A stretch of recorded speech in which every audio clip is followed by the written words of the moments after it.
make it. Too many people, they don't let me down, but I keep it real, no time for hating. I'm always on that PC trying to shape my sound. See, I'm just trying to make it. I've got some people, I cannot let it down. Aiming for the top of the mountain. Not there yet, but I've left the ground. Oh, I've left the ground. I'm just trying to make it, yeah, make it, yeah, yeah. Make it, yeah, make it, yeah, yeah. Oh, I've left the ground. I'm just trying to make it, yeah, make it, yeah, yeah. Make it, yeah, make it, yeah, yeah.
Don't tell me about me.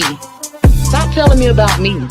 Stop telling me about me. Stop telling me about me. Stop telling me about me. I don't need you to tell me about me. Man, welcome back, welcome back, welcome back. Let me get my oldest. Yeah, there we go, there we go, there we go. Man, welcome back to another episode of Let's Talk with J vs. Jordan, man. I hope everybody doing all right.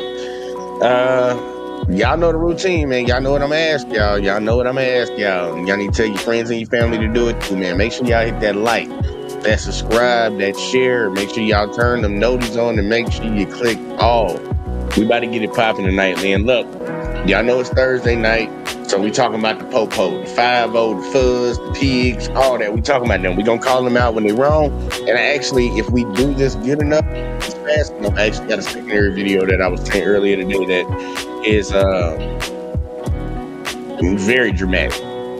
But I ran across a video, and if y'all can tell by the thumbnail, something that happened out in True, New York, y'all. True, New York. And y'all know I always say, man, we need to call these people out that have positions of power, people that should be out there working for us and not taking advantage of us. I like to call these people out because they do a lot of things in society that a lot of people turn a blind eye to. We have a great society in America, y'all, that they just be licking their ass, bro. They just be licking these cops' ass, y'all. I forgot to even turn the music down. That shit was loud as hell in my ear. But We gonna call it out tonight. You see, I got my boy Hurricane up in the building. He says salute the Hurricane. Make sure y'all go check out J-Dub. When I drop the link, man, make sure y'all, as usual, shout out y'all channel so people go check y'all out. Got my girl in here, Miss Jackson, School for Justice. Salute. Say good evening, fam. Appreciate that. Look, y'all, we gonna jump into this, man, because I want to actually try to get to the second video. So we're gonna run through this first one, man. Picture being arrested for blowing your horn at an officer because the light turned green and they ass didn't go. They just sat at the green light. So you blow the horn. Typical shit that happens every day. What if this officer follows you to your house and arrests you? I know some people like, there's no way an officer would do that to a citizen. There's no way officer has integrity. And y'all get ready to watch this video. So as usual, man, get your popcorn, get your weed, get whatever you need. We about to go ahead and get into it. If y'all ready, I'm ready. Let's get it, y'all. Check this shit out, man. This is crazy right here. That's right, sir. You're unlawfully using your horn. She's a witness. She said he pulled the gun. I'm asking for him. Yeah, it's unlawful use of a horn. This hardworking blue-collar guy is sitting at a traffic light in his neighborhood, almost home from a 14-hour workday as a welder. He's waiting. Say black people don't work. This man working 14 hours. Welding. Hot. Sweating. But they say a lot of us don't work. Cap. He has his blinker on. He's ready to turn. Finally, the light changes. Oh, and shout out to the civil rights lawyer. I always got to remember to shout out the channels where we getting the content from, because he bringing it to us today, doing the work that I didn't want to do. Appreciate that. But then the car in front of him does nothing.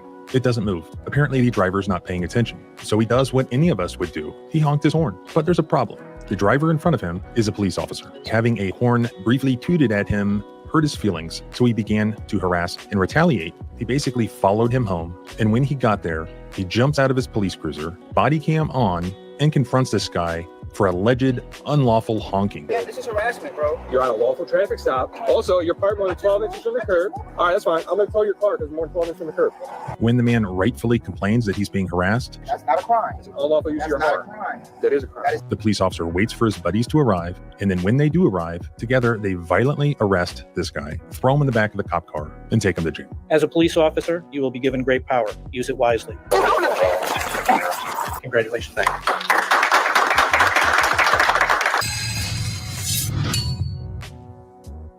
This incident Into it, occurred y'all. on This July shit 19th, crazy. 2024 Crazy, in Troy, y'all. New York. Specifically, it happened at this intersection. Matthew was on his way home. He had just worked a 14-hour day as a welder. He's almost home. He's sitting at a red light. His left blinker is on. There's only one vehicle in front of him at the light, and that was Officer Taylor Gamache of the Troy Police Department, sitting there in a marked police cruiser, sitting at this light on 3rd Street facing south. He was stopped at a red light. He did not have a blinker on. Matthew was in his car, stopped directly behind Officer Gamache, intending to turn left onto Madison Street, where he lives. Unfortunately, Officer Gamache was apparently occupied with something in his vehicle, and he didn't notice when the light turned green. After waiting a bit, Matthew sees that Officer Gamache has not perceived that the light turned green, so Matthew gave what he described as a brief toot on his vehicle's horn. Although Officer Gamache did not have his left turn signal on, as New York law requires, he thereafter, after the toot, he turns left. Ostensibly because after the toot, he noticed that Matthew's left turn signal was on. So the officer turns left. Seeing this, Matthew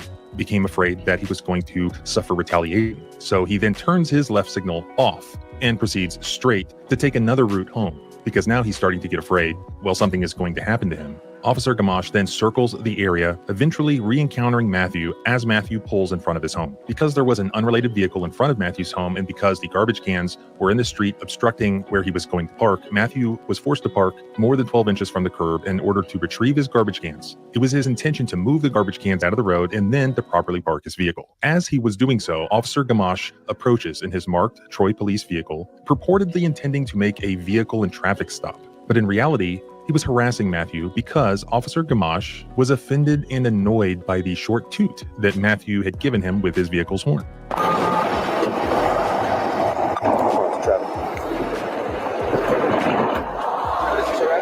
It's not harassment. It's 447 Madison Williams. Lincoln Charles EP66. All right, come on over here. Come on over here. 447 Lincoln Charles PD 6X New York. New York. Around that whole block. That's right, sir. You're unlawfully using your horn. You're harassing me at this point. Do you know what harassment is? This is harassment. It's not harassment. It is. You follow me. Okay. Okay. If you're not going to be compliant, you're I going am to be being detained. compliant. Okay. For what reason? Because you're not being compliant. It's obvious that this hardworking guy feels like he's being Listen to what he said. He said, if you're not going to be compliant, you're going to be detained. I thought you was making a stop on me, so I'm automatically detained. What the fuck you talking about? We gonna get to the horn in a second, man. We gonna get to the horn in a second. But like, I think sometimes they be saying shit when they know they fucked up, and they just be making shit up on the fly. If you don't comply, you're gonna be detained. Why would I comply if I'm not detained? Make it make sense. Why would I comply with you if I'm not detained? As if you had some authority over me. It makes no absolute sense. harassed. He knows that he's done nothing wrong, and he knows that this police officer is abusing his authority to get back at him in this really childish way that he can only do because of the virtue of the fact that he's a police officer in that jurisdiction. And you know, it was only in July of 2021 that Taylor Gamache was sworn in as a police officer by the mayor of Troy, New York, who gave this speech about this noble calling that Taylor was entering, where now he was going to potentially sacrifice himself to protect and serve his community. You are not just starting a new job, you are answering a calling to serve. Today, you will join a police department that ranks among the best. The balance, the judgment, and the discretion that will be required of you is of a scale that few outside the profession can comprehend or match. You will train hard and you will work hard in the heat of summer and the cold of winter. You will put yourself in dangerous situations and make personal sacrifices.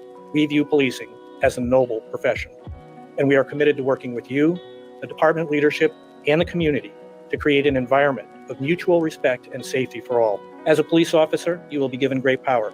Use it wisely. You will be a leader in the community. Act nobly. Thank you for your service.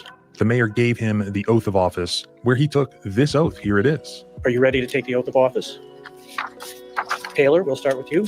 Taylor, please raise your right hand and repeat after me. I, Taylor Gamache, I, Taylor Gamache, do solemnly swear do solemnly swear to uphold the Constitution of the United States, to uphold the Constitution of the United States, the Constitution of the State of New York, the Constitution of the State of New York, and to faithfully discharge the duties of police officer and to faithfully discharge the duties of police officer to the best of my ability to the best of my ability in Troy, New York. in Troy, New York. Congratulations. Thank you. Let's continue with the body cam footage showing him protecting and That motherfucker got more applause than I did when I joined the Marines. It's crazy, man. All them slave catchers in there just clapping up. Like, yeah, we're gonna break the law tomorrow. It's like, what the fuck is wrong with these folks, man? It's a lot of evil going on, man. serving his community in an empathetic way and completely disregarding the Constitution of the United States. Come over here. I'm not going to tell you again. He's not coming out here. Boy, come in and office on me, please. Come over Again, here. this is harassment, bro. Come over here. No, I just came home from work. You're on a lawful traffic stop. A local traffic stop. You're on a lawful traffic stop. Okay? Also, you're parked more than 12 inches from the curb. Okay, come over here. I'm right now. I'm moving my garbage can so I can park my car. All right, that's fine. I'm going to tow your car because more than 12 inches from the curb. Now, y'all heard that, right? Y'all heard that, right? And because the civil rights lawyer said it earlier, but we actually heard it now on camera. The guy says, man, the trash cans, the city people pulled the trash cans off and put them into the street where he was going to park at. So he pulled his car right there. He's going to move the trash can so he could park. I do it all the time. I don't know what it is about the city trash collecting motherfuckers, but waste management people. But even in my house, bro, they will leave the trash can in the fucking street. So I'm like, man, I always back in every day. I'm like, I can't even pull through without having to stop my car in the street where people could be coming left and right to move this trash can out the way. And he talking about, I'm gonna tow your car because you're parked 12. Bitch, you see the man moving the trash cans, bro. Now you being an asshole.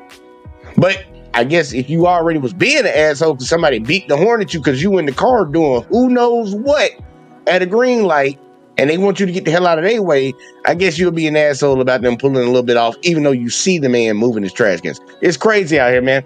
The people that tell you do the right thing and all this be the weakest motherfuckers on the planet can't even fucking do what they tell you to do.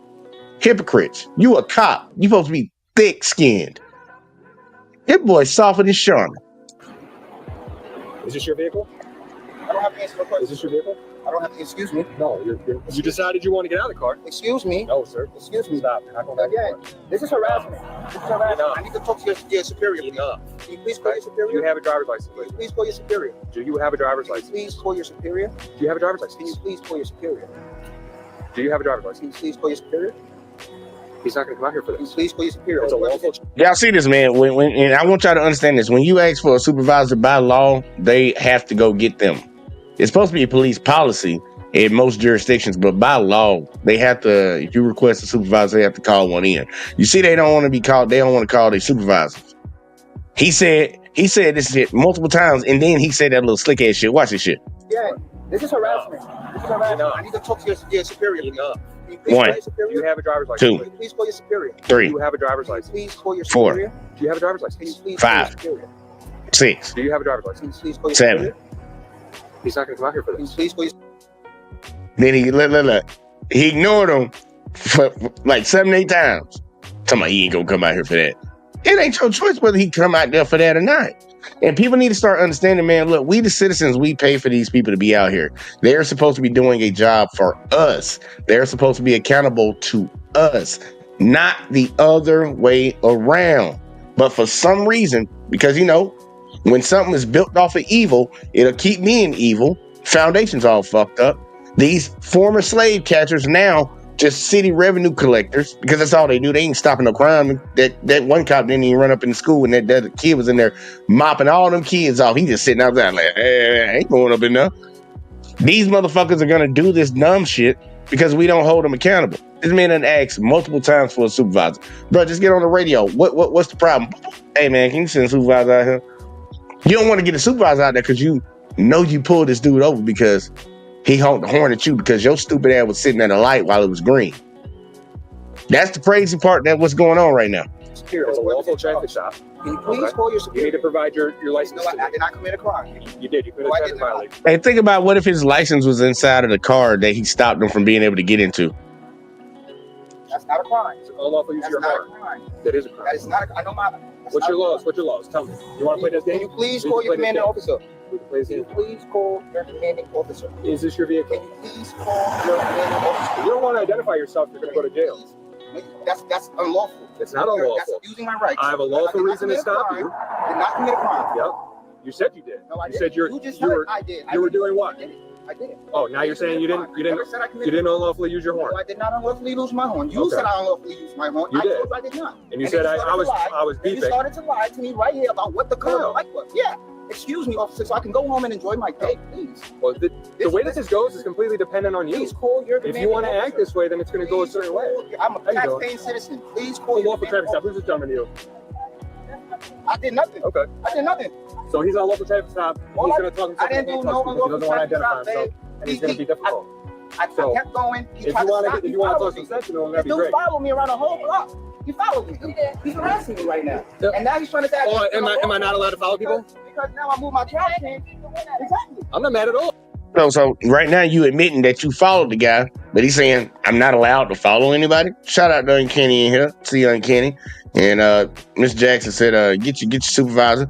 Look, he just admitted it. He just gave up that he followed this guy. Now, cops can't follow you if they're going to try to write you a traffic citation or whatever. They observe infraction or something like that. But he just admitted it. He tried to deny that he didn't follow him, but he did follow him. He circled around and found this guy. I'm gonna go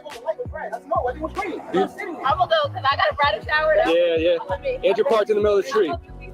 Thank you. I'm glad I had a witness to that. They incorrect. Exactly. Thank you. Okay. It's got nothing to do with that. Exactly. Yes. So even the other citizen was like, yeah, the light was green. He was sitting there. He tooted the horn at him to go through. She was right behind. So pretty much what they're saying is the officer was first. He was second. And this vehicle right here was third. And she saw it happen too. He don't give a fuck. Bro, he don't give a fuck. Look at him. He don't give a fuck. Has everything to do with I don't care that you bro. Can I get your commanding officer, please? I don't care that Can you call your commanding officer, please? Thank you. Can you please, what's your name, sir? Deputy 1. Hey, what's up, Deputy 1? Can you please call your commanding officer, Deputy 1? He's with the county. She's a witness. She said he pulled because I'm asking for him. Yeah, it's a lawful use of a horn. So this witness pulls up, who was apparently third in line at the same traffic light, witnessed the whole thing. She pulls up, and she says she saw Matthew honk at the officer, and then the officer pulled him over. Officer Gamache admits several times that the purported reason for the stop, if you want to call it a stop, was this alleged unlawful honking. So I got a copy of the actual police report, and this is what Officer Gamache wrote as far as his alleged reason for the stop. On the above date, time, and location during routine patrol, I directly observed Mr. Edwards operating the above vehicle while he used his horn improperly by sounding the horn in a manner, which is misspelled, other than a reasonable warning of an emergency. A traffic stop was conducted, and Edwards got out of the car and started walking away from a uniformed officer. Well, that's not actually how it happened, was it? By the time the officer pulled up, Matthew was already out of his car and messing with his trash cans. But the officer wrote it in such a way as when a judge would look at it later, or a police chief, or a mayor, or anyone, if they would read that, he's alleging something much different. You have this traffic stop, Matthew was pulled over, and then he just walks away from the traffic stop and disregards the officer's commands. When what really happened was the officer got his feelings hurt, that he got honked at, he drove around the block,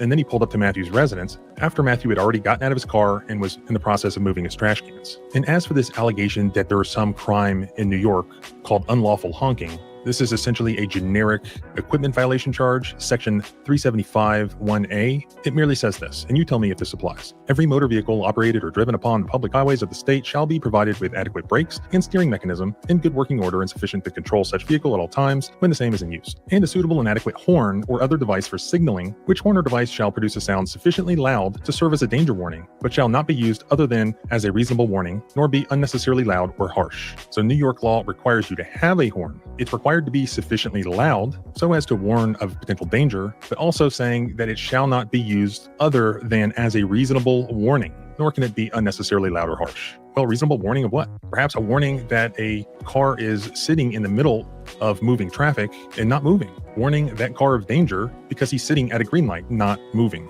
Putting himself in danger and putting other members of the community in danger. I honked at you for your safety and mine. Could we think of a scenario where you could commit a honking crime? Sure, you could have one of these boat horns on your truck, or you could just drive through somebody's neighborhood blaring on your horn just to be obnoxious. Is there anything remotely close to those scenarios here? No, it's just a general equipment violation that's being misused here. I don't think reasonable suspicion for the initial detention even exists.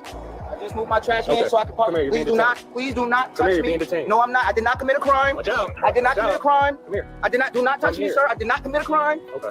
I know, because he's been following me around the whole block. I did not commit a crime, sir. Do not touch me. What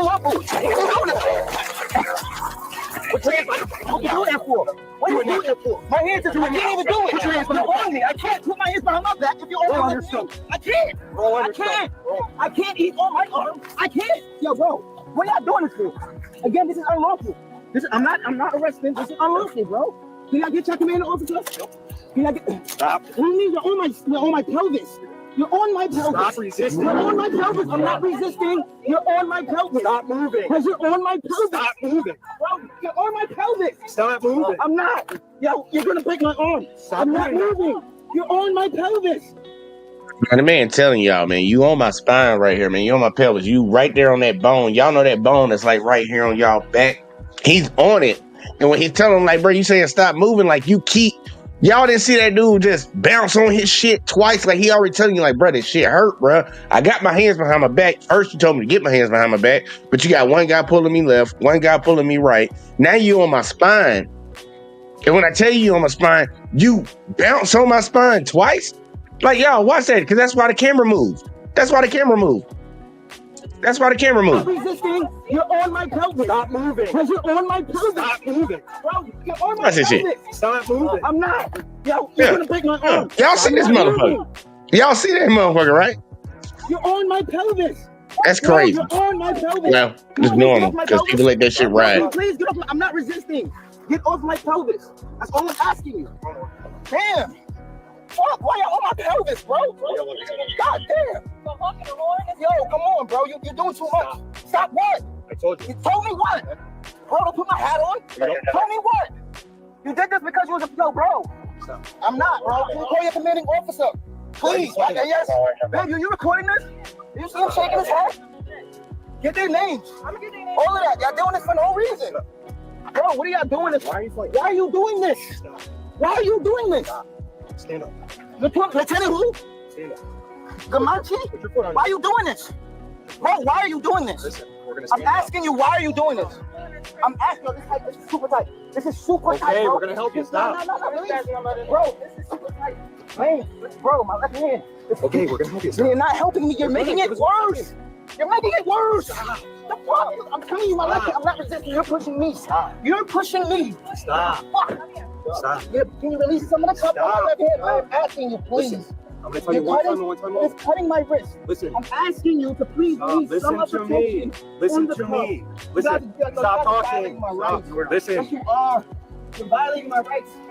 Ah, my left hand. My left hand. I'm fixing them for you. I'm fixing it for you. Stop screaming. Damn, that's hard. Stop. The fuck are y'all doing this for?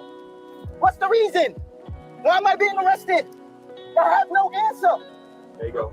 Obstruction of what? Of what? I told you what. To do what? For what reason? What was the reason? Silly. What was the reason? Again, I didn't commit a crime. There's no crime here. Sit down. There's no crime here. What precinct am I going to? What precinct am I going to so she knows? Excuse me? Put your feet in. Y'all doing this for no reason, bro. This shit is corny. Real shit. Don't go in my pockets. Stop. Don't go in my bag. Let my girl. Don't. Yo, bro. Bro, you violating my rights. You violating my rights. Under arrest. For what? Obstruction. Of what? Obstruction of what? Again, no answer. You knew your laws, I thought. Obstruction of what? I thought you knew your laws. Obstruction of what? What am I obstructing? Exactly. You have no answer for that. You have no answer. You have no answer. Some people would be like, man, see, that's a dumb Negro right there. No, really answer the question, y'all. Really think about it. Obstructing what? He's under arrest for obstructing. Okay, obstructing what? He said that multiple times. What am I obstructing? The motherfucker talking about, you know your laws. That when you start getting into that, okay, I already got him in handcuffs. Now I'm being an asshole. I was already being an asshole from the get-go because, you know, he hurt my pussy. They pussy got hurt, so now they want to fuck with the dude and try to just make up something. But I'm like, dude, you can't say he under arrest for obstructing. What was he obstructing? Y'all ran up on the guy. They always talk about they in fear. They're in fear. If you beat your horn at a cop to let him know the light's green and he should go through it, and then that motherfucker circles around and follows you to your house, I think that the citizen might be scared. Especially when the motherfucker's elevating like, I won't even let you get back in your car to put your car on the side of the road. You talking about I'm too far off the side of the road. You know what, man, like, dude, I would be scared. And citizens need to open up to that. But they'll talk about, man, you know, officer safety and all these things. Man, fuck that. Bitch, don't put yourself in a fucked up situation over your feelings getting hurt. That's what you should do. Not put yourself in a situation over your feelings getting hurt. Then you won't have to worry about being scared. But it's always bullshit that comes from false pretenses, man. This don't make no sense. Jackson said it straight up. Said straight nonsense when it's real criminals in the world. Yeah, a lot of them criminals got badges on too. A lot of people need to start realizing that. We got a lot of people out here doing shit. Robbing folks, stealing from folks, deleting folks, touching kids and shit like that. We got those out here, but the motherfuckers that's supposed to enforce that shit, a lot of them bitches be criminals too. Yes, sir. You told me. You I said asked you you know your laws. commanding officer, and y'all all told me no. Right? I'm a taxpaying citizen, You're gonna and I say, asked me for your too. commanding officer, Me and too. you told me that you can't. Me too. Again, that's saying that you can't do it. You're a No, it's saying that taxpaying you citizen? can't do it, right? I'm also a taxpaying citizen. You work for me when you working underneath that badge. I work for myself. No, you actually, don't. 'cause I pay No, you taxes. don't. I got a hardworking guy. I'm also a hardworking guy. He talked himself in handcuffs. This could have went a totally different way. I could have given him a verbal warning. He decided he wanted. Think about that shit. He talked himself in the handcuffs. I've never seen somebody talk themselves. I ain't never seen that infraction on the books, that law on the book that you can talk yourself in the handcuffs. Unless you admitting to, you know, like committing a crime or some shit like that. How the fuck you talk yourself into? Cause that just sound like he said some things that I didn't like, so that's why he in handcuffs. You out here basically kidnapping somebody over your feelings being hurt. It's fun to do this. I'm not saying he's a bad guy. Nobody said he's a bad guy. Show treating him like one. But he don't give you permission to search his vehicle. I'm towing it, so I have to inventory the car. Why are you towing his So vehicle? that nothing is missing. You don't have to tow it. It's parked on the 12th and 23rd. His car is right here, Okay. in front of his house. You don't have to tow his You vehicle. park like this. That's not my fault. Can you step up on the sidewalk? Yeah, but you don't have to tow this vehicle. Can you step up on the sidewalk, please? This is Still one on there. Proceed. Like, I don't.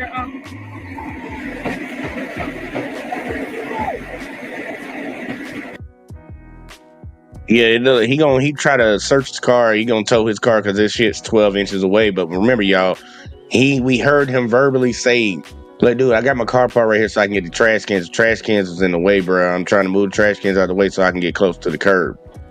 He heard him say that earlier. He don't care. He's using this as a reason to go through his car to try to find something. But look at his car. He talking about, oh, buddy, 12 inches away from the curb. Look where he at. And I know some people be like, oh, well, he's making a stop. He didn't even have a legit reason for the stop from the get-go. So this dude breaking the law on top of breaking the law. But you trying to get at this dude because he's doing something that a reasonable human being would do. People need to start addressing they public officials about shit like this, man. This ain't it, y'all. I don't understand why we're acting like this. Ma'am, for the third time, I'm going to ask you to go back on No, the I know. side. I'm just looking. No, you're walking right towards No, the I'm car. actually just looking to see how far it is. Look on that side. Look on that side. I know he can't follow me. He's trying to follow me. If you feel like it, you don't have anything going on.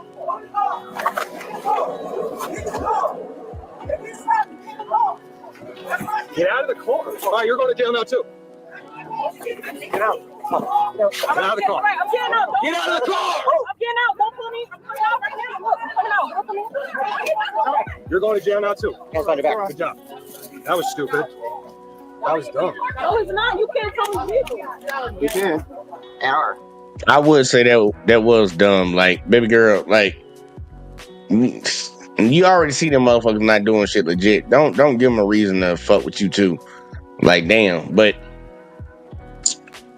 he was in the car yelling her to tell her to do that shit. I'm like, I don't know why the fuck she did that shit. They'll yank your ass up out of there. They'll break the windows and all that shit. Even when they doing some foul ass shit, they will fucking get you up out of there. There was no point of doing that. That was dumb. Like keys. Are you good? Yeah, I'm good. Why would you do that? Because why would you tow the car over a parking ticket? All right, we're going with that car. This is crazy. You literally just did that. That actually is a good point, though. Why would you tow a vehicle over a parking ticket? Let's say he was going to give him 12 inches off. That's a ticket. Move your car and get it where it needs to be. She's his girlfriend. She could have moved the car. But you're talking about you're going to tow this man's shit. And honestly, I really say he's doing this shit, y'all, just so he can search that car and try to find something on the guy. Because he already know his stop is bullshit anyways. You didn't even stop the guy while he was in the car. That's not a traffic stop. Can't just pull up to my house and say, well, I know you in your backyard moving your shit around, but I saw you on 12th Street, so, this is a traffic stop. No, it ain't. You got to get me while I'm in the car, buddy. Yourself. No, I did. You did. You can't, first of all, why You absolutely did. You just said you can't tow the car. How you towing the car? Who said I can't?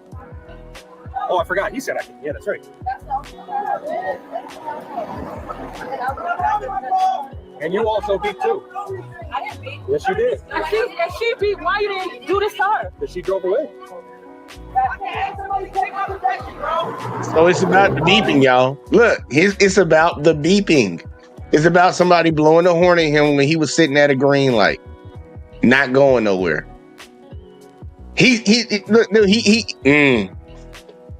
Easy money. Look, you just told her to get in it.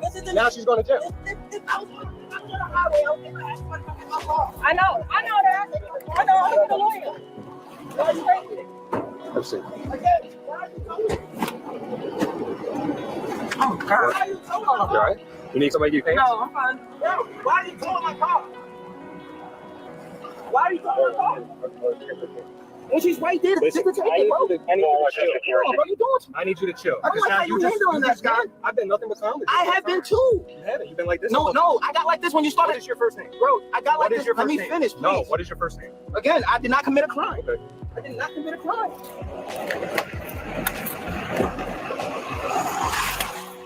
No reason for you to tow my car. It's right in front of my property. What's your name, sir? I did not commit a crime. What is your name? I did not commit a crime. I did nothing wrong here, bro. Y'all see how quick that tow truck came up? Yeah, that was a tow truck right there. That's how fast they got a tow truck out there, man. These motherfuckers is stealing money from the public, and they doing it very fast and efficiently. Look how, dude, think about all this shit that happened. This is probably within 5-10 minutes. Look how fast this goddamn tow truck pulled up. Look on the left side of the video. Look over, look right here where I'm pointing at. Oh my God, it's right in front of my property. What's your name, sir? I did not commit a crime. What is your name? I did not commit a crime. Tow truck is already there, y'all. That's crazy. They must do this shit a lot in this neighborhood. Stealing money from the citizens, preying on people that they don't think can defend themselves in the court of law. They got that tow truck right there quick. And whoever's employed by the city, towing for the city, bro, that's crazy, bro. I understand that you don't know what's going on, and I know you got to get your money, but bro, you don't want to be complicit in these people stealing from the public, bro. They stealing from the public. This dude didn't do nothing, bro. He didn't do nothing illegally. Now y'all fucking him up. Y'all gonna tow his shit, take him to jail, so he got to bail out. Now his dumbass girlfriend that listened to him got to get bailed out. He got to go and get his fucking vehicle out of tow. Ain't no telling how long you gonna hold him in court. Hold him in jail. So I'm like, man, I know how much these tow companies be charging, bro. I didn't have my shit towed before. Parked in the wrong spot, get towed. It's $250 just to get the bitch, and every day after that was like $150. I don't know what they charge in New York. I'm pretty sure it's higher than that because I live in Alabama. But I'm like, bro, y'all extorting people, bro. Y'all extorting people. That's all this is right here. I'll be fucking hot. Please and thank you.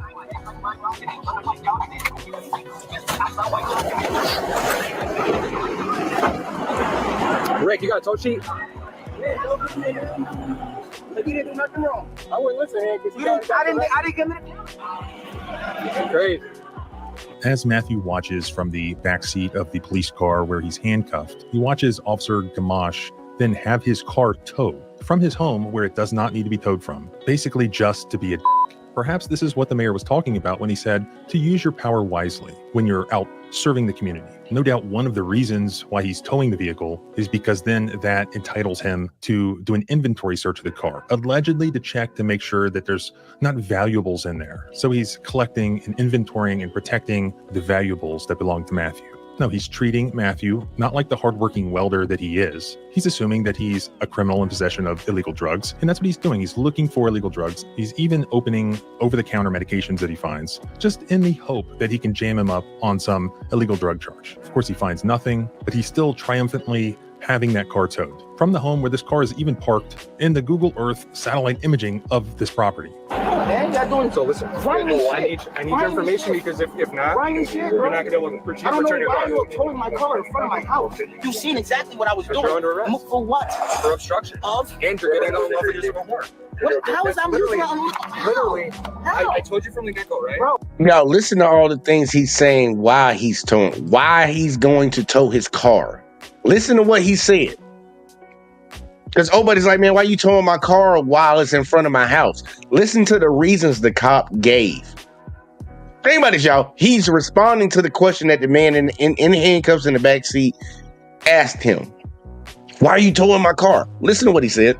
This property. Man, y'all doing So listen, I need your information because if not, you're not gonna be able to return your car. You were towing my car in front of my house. You've seen exactly what I was doing. You're under arrest. For what?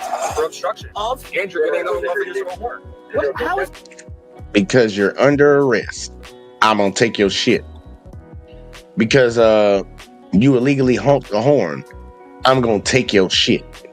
When all this really comes down to is you pissed me off because I wasn't paying attention, but I'm not the type of person that can take an L and hold myself accountable for holding up traffic. So I'm gonna take your shit.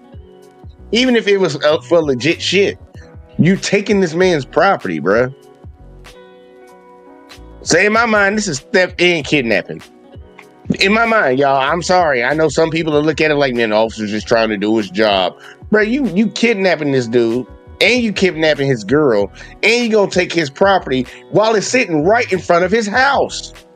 Bro, this is crazy, man, but this is America, right? Literally, I told you from the get-go, right? Bro, you got mad because I beat you. I'm not mad at all. That's why you said I'm no for use of my horn. You got mad because I beat you. You lied to me in my face and said the light was red. I have a witness that said the light was green, and she was there. The light was there. red and then it turned green. No, it wasn't and I was red. looking both ways down the light roadway. was green. Okay. So that means the pedestrians have the right to stop because they cannot walk because we have the right way to go. Okay. You came to a complete stop. I just told you, light is green. You got mad and you followed me.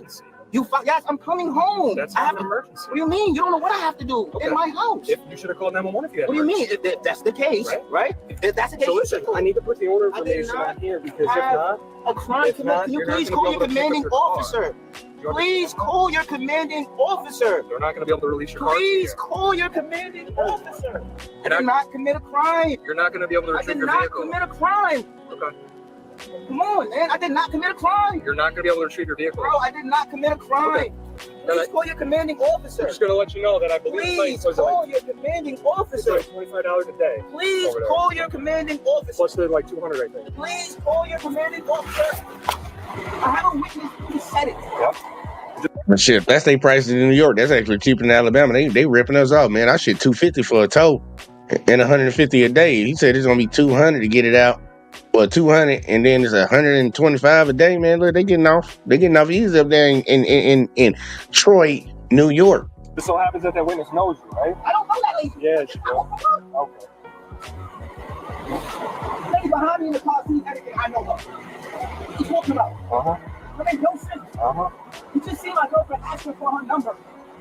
How do I know her? Lies, bro. Go on the floor and I'm gonna get fucking You resisted. You resisted. You move me against the wall for me, y'all. I'm not resisting against you. You resisted. I'm telling you, I let go of my brother. I can't even do that. Stop grabbing me, keeping tight. I'm telling you, yo, I'm not resisting. the driver? Just let go. I'm sitting right here. I can't do nothing. When you're fighting with us, we're not going to let go. Again, it's three of y'all, so most likely they'll fight each other. Not at all. So now he's resisting. Now he was fighting. Did we see that man throw a punch or anything? Man, come on, dude. You just saying shit now. And the fucked up shit is for all these people that be all up in a cop's, well, actually had a cop's dick all up in their mouth. Because, you know, y'all be dick sucking like a motherfucker boot licking the shit. All this shit is recorded. And he's still talking down to the dude like, bro, I don't give a fuck, bro. I know I'm fucked up and I'm going to do whatever the fuck I want. And people will come and watch this video, y'all, and will defend the cop. He will defend the cop because that's a black dude right there. And, you know, they just grew up where you said, people always say, bow down to the police. Your father probably told you to bow down to the police. When your daddy will probably be the first one that cuts a cop out. They tell you to do this shit. And then you watch them do it to people that you don't really think highly of. And you just be okay with it. And that's why I like to show videos mainly most of the time of them fucking up white folks. And I advocate for the white folks that get fucked up. Because I'm like, man, maybe sometimes people need to see their own getting done wrong. But this one's just amazing, bro. Arrested for honking a horn. That's crazy. In America in 2025. All the video's going to show everything. Don't worry about it. Follow me. I'm going to tell you one time. Come on, why did you Again, that was the this is thing? the last time Why I'm going to tell did you. you follow me, bro? Around the whole block. You committed a vehicle and traffic violation. There was no vehicle and traffic Okay. violation, bro. You got mad because I beat And my then you owner. committed a parking What violation. parking violation? Okay. What's the parking You were more violation? than 12 inches from a I curb. did not fully finish Then I parking my car. Okay. I got So out did you to leave move the trash did can. you leave your car running parked unattended? No, because if I did, it would got stolen like it did last time. Okay. Okay, so why would I do that? So you My insurance company told me, take out the keys out so the you just car. parked your car. No, I did not Okay. park my car. All right. And then you committed Bro, the crime of obstruction when I told you to stop and you were trying to walk away from what are me. you talking about? And at What was that the point- crime? At that point, Why were you, what was obstruction's the, the crime. no, you said you committed, And I then- committed obstruction and then once at I that started point- walking away from you. and So then at before I that started walking away from you, what was the crime for you to start walking towards me? There was no crime. You're continuously trying to walk There away was from me. no, again, before you said, Okay. before you just said, I committed obstruction So then- once I started walking away from you. So then What you was the resisted crime? arrest. No, you guys So threw me against the that's wall. what you're under You arrest guys threw me for. against the wall. Because I did. you were pulling and pushing I that put my officer hands trying up. to get Everybody away. see my hands up. Everybody see my hands was Just up. because And you threw me against the wall. Just because your hands up. I does not told you mean you're I did resisting. not commit a crime. Okay. What was the crime? You can say it or What you was not. the crime? Just like you I say. told you that there. Just like you say, I'm You not just came up resisting. anything. You but you're came up in your physically mind. resisting. That fucking And then you told your old lady into jail. It's amazing how they try to convince the person that they violated that they did something wrong. They'll do more trying to convince the person that they're violating that they're wrong than they'll actually do some self-reflection. That's why I say it takes a special kind of person to be a cop. And a lot of the people that I see doing this shit ain't built for the job, man. There's certain jobs that people ain't built for, man. Like I wouldn't want to be a deep sea fisherman.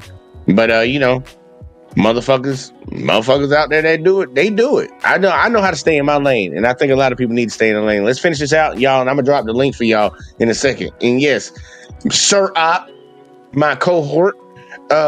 This is why I didn't pick up the phone, but I didn't even see a phone call either, though. Pay for her stuff too. Just for a check. You be ashamed of yourself, Lance. What do you do for a check? Shame. I'm an iron worker. I do construction. I build buildings. I don't sit in the office. Fantastic. Me either. Yeah, I do. Okay. All right. That's why I'm out here with you. I didn't think it's funny, but if somebody came and knocked his ass off, it wouldn't be funny then, would it? You're right.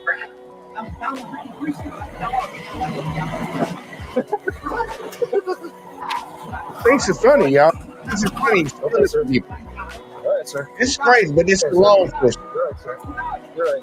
Throughout this entire incident, Officer Gamache is basically mocking Matthew in this weird passive-aggressive way, where he's pretending not to be upset, when the reality of the situation is he should be off somewhere doing actual police work, actually serving his community, rather than abusing his badge because he was offended and embarrassed because he was sitting at a green light, not paying attention. And for all of this officer's talk about the law, his lectures about all of the crimes committed by Matthew, you would think that Matthew ended up convicted of something, right? Wrong. All of the criminal charges against Matthew were dismissed. And last time I checked in America, Matthew was innocent until proven guilty. We all know that Matthew did not commit a honking crime. Gamache knew that. Matthew knew that. The witnesses knew that. The judge who dismissed the criminal charges knew that. And you damn sure know that the leadership at the Troy Police Department knows that. You know that the mayor knows that. Here you have documentation of this loser using his badge after taking an oath in front of his own mother that he would uphold the Constitution and serve his community.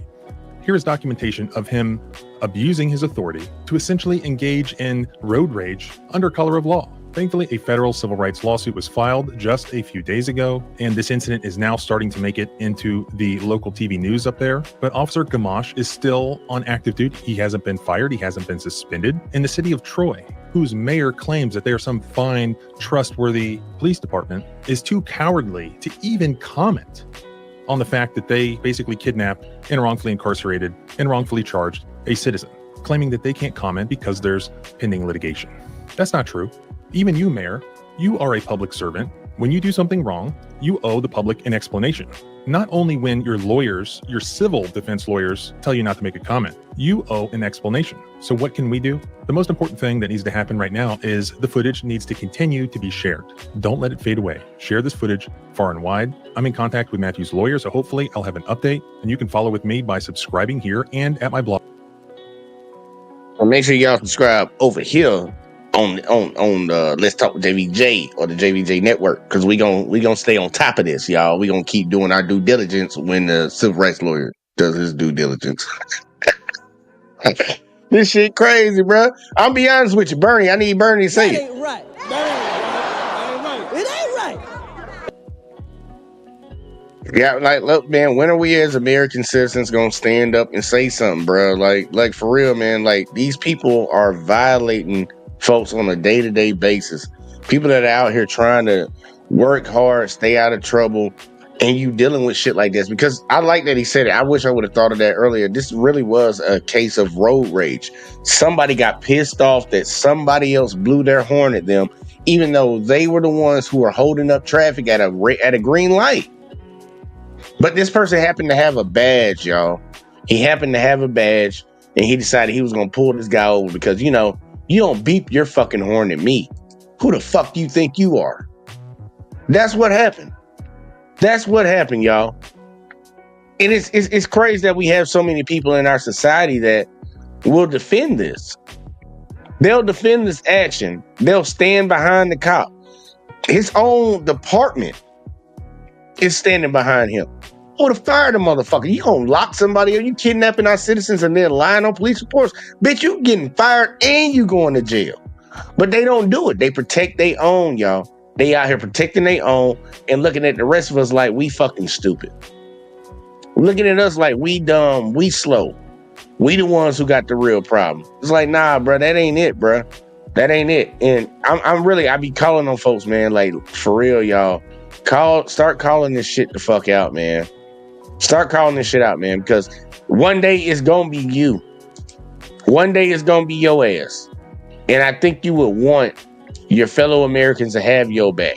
But when people sit around here nonstop and just keep allowing this shit to happen to their fellow citizens, bro, that's why they started doing it to everybody. It was cool when they did it to the black folks. It was cool when they did it to the Hispanics. It was cool when they did it to the Native Americans. It was cool when they did it to the Chinese. And now when I see them doing it to white folks like, I can't believe the police are doing it. You watch them do it to every other ethnic group in this country. And now you surprised they doing it to you. It makes no damn sense, y'all. It makes no damn sense.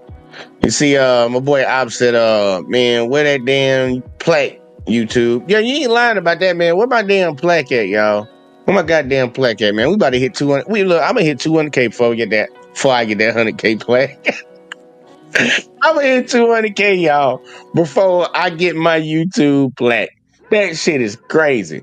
But look, man, somebody actually sent me a video today that is very disturbing. Very, very, very disturbing. And we're gonna cover it. We're gonna cover it. It involves children. It involves the police. And in this situation, I think the police did their job correctly, which is kind of very weird compared to the video I just showed. But some sick ass shit. I just want y'all to remember there are some very sick ass, evil ass people in this world.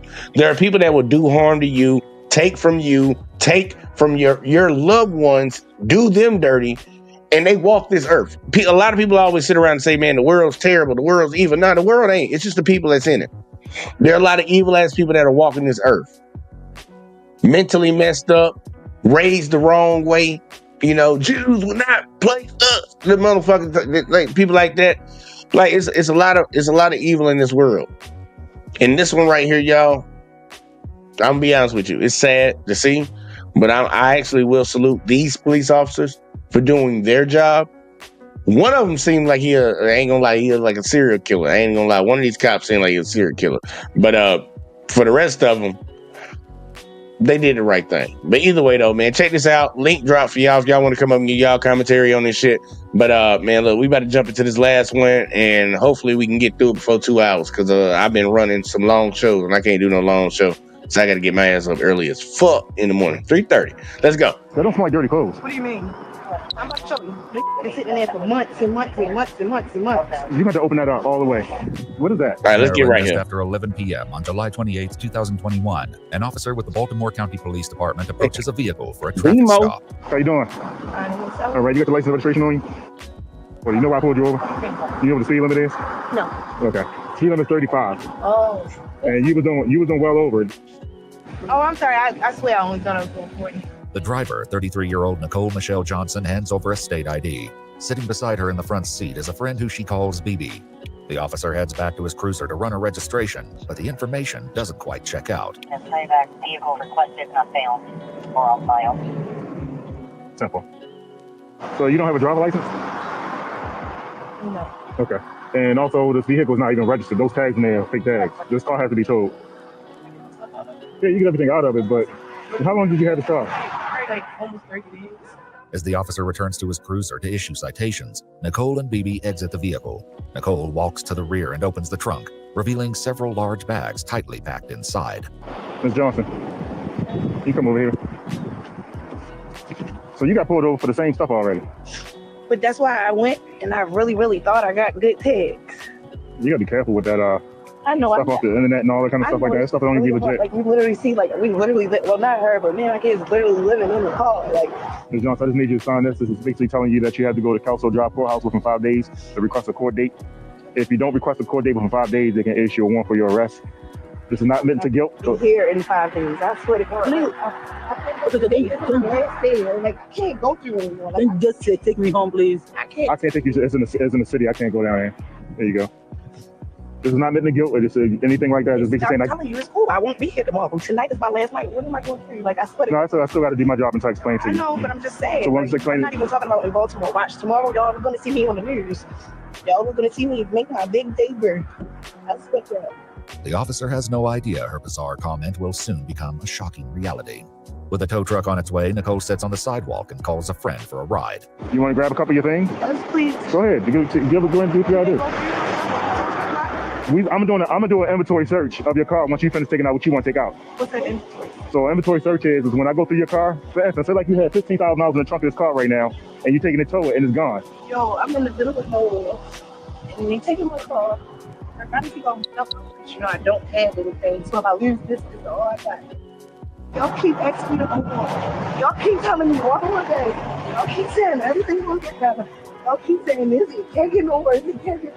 If y'all keep saying find a light, where's the light, yo? Like, where is the light? Like, where is the light, yo? Like, where? Like, where? You like inspirational conversations? Here we go, bro. Here we go. I can't take no more. Like, I really can't take no more. When backup arrives at the scene, the officer taps his colleague on the arm and quietly shares that something is very wrong. Come here, Yeah, hold up a minute. Do me a favor. Walk look at the car and just see what you smell. Not drugs or anything. See what smells like that.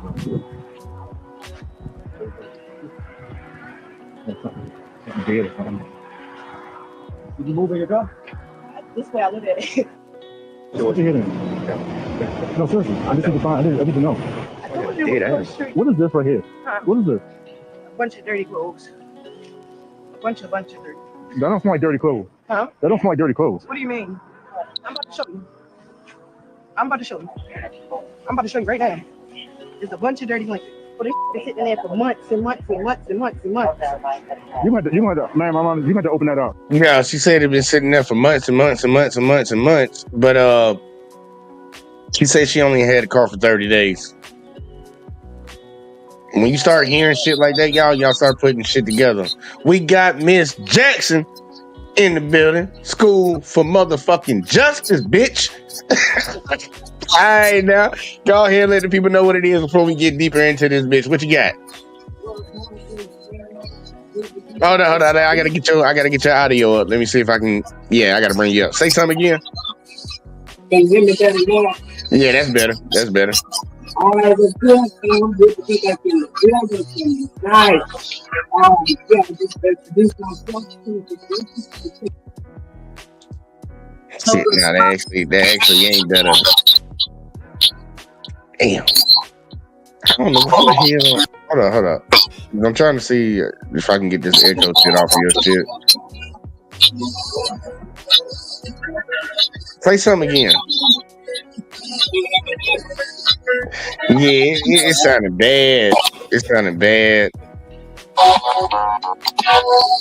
Yeah, because I can even hear the music. Hey, look, go out, come back in. All right. Let's see, y'all. I'm gonna let it keep riding for a little bit, y'all. This is crazy, man. What the fuck they finding here? What this lady was on, man. All the way. I'm about to open it up all the way. Yeah, you have to open it up all the way for me. Bugs and stuff all over it and everything.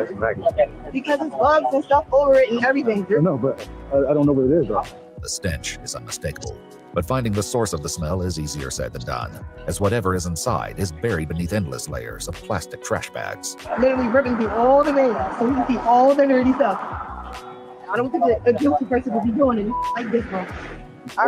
If I take all my stuff out, where am I gonna? I just need this right here is drawing my attention to it, so I need to see it. I know. That's why I'm trying to show you. No. I'm with you. What happened? Don't tell me. Give them to me, bye. Okay. I'm telling you, you're just gonna find a bunch of dirty blankets. Yeah, but I need to know what that smell is. I am. I'm about to show you. Nicole turns to the officer for help, and he carefully begins cutting through the thick layers with a knife. You gotta get all the way through to the dirty pissy clothes. Why you got all these blankets? Huh? Why you got all these blankets? Because we stay in hotels, from the hotel to the car. Like, I can even get the hotel. No. You can finish it. I was just curious. Oh, yeah, I can even get to the hotel receipt for you. Okay. You ain't got to go through that. I was just curious. Keep finding blankets. I ain't got one blanket. Keep finding. Oh, you can keep finding them. What? You see them right there? As soon as you open the seat. Huh? Keep finding. What? Oh, yeah, as soon as you open it, you will find them. Let's stand on the front of this car, make sure she don't go nowhere. After cutting through multiple layers of trash bags, officers finally uncover a black suitcase. Just open the suitcase and we can be good after that. It's more blankets still. Can you cut it from here? Can you cut it one more time? And this is what smells like. What is that? Well, got that weak ass Home What is that? Depot knife. No. That's why he couldn't pull it cut out. that shit for real. Dirty things from my husband. Pull the whole bag out. I am. My husband did say it. The dirty like from my husband. I am. See? Take it out. Take the bag out. Take that bag out of there. I am. Okay. Pull that bag out.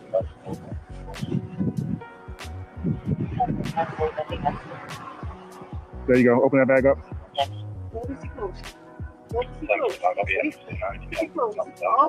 Open it up, ma'am. I did. Unroll the whole thing.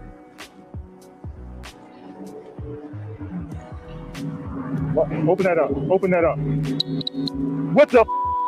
Get the there. Push out that. Don't you?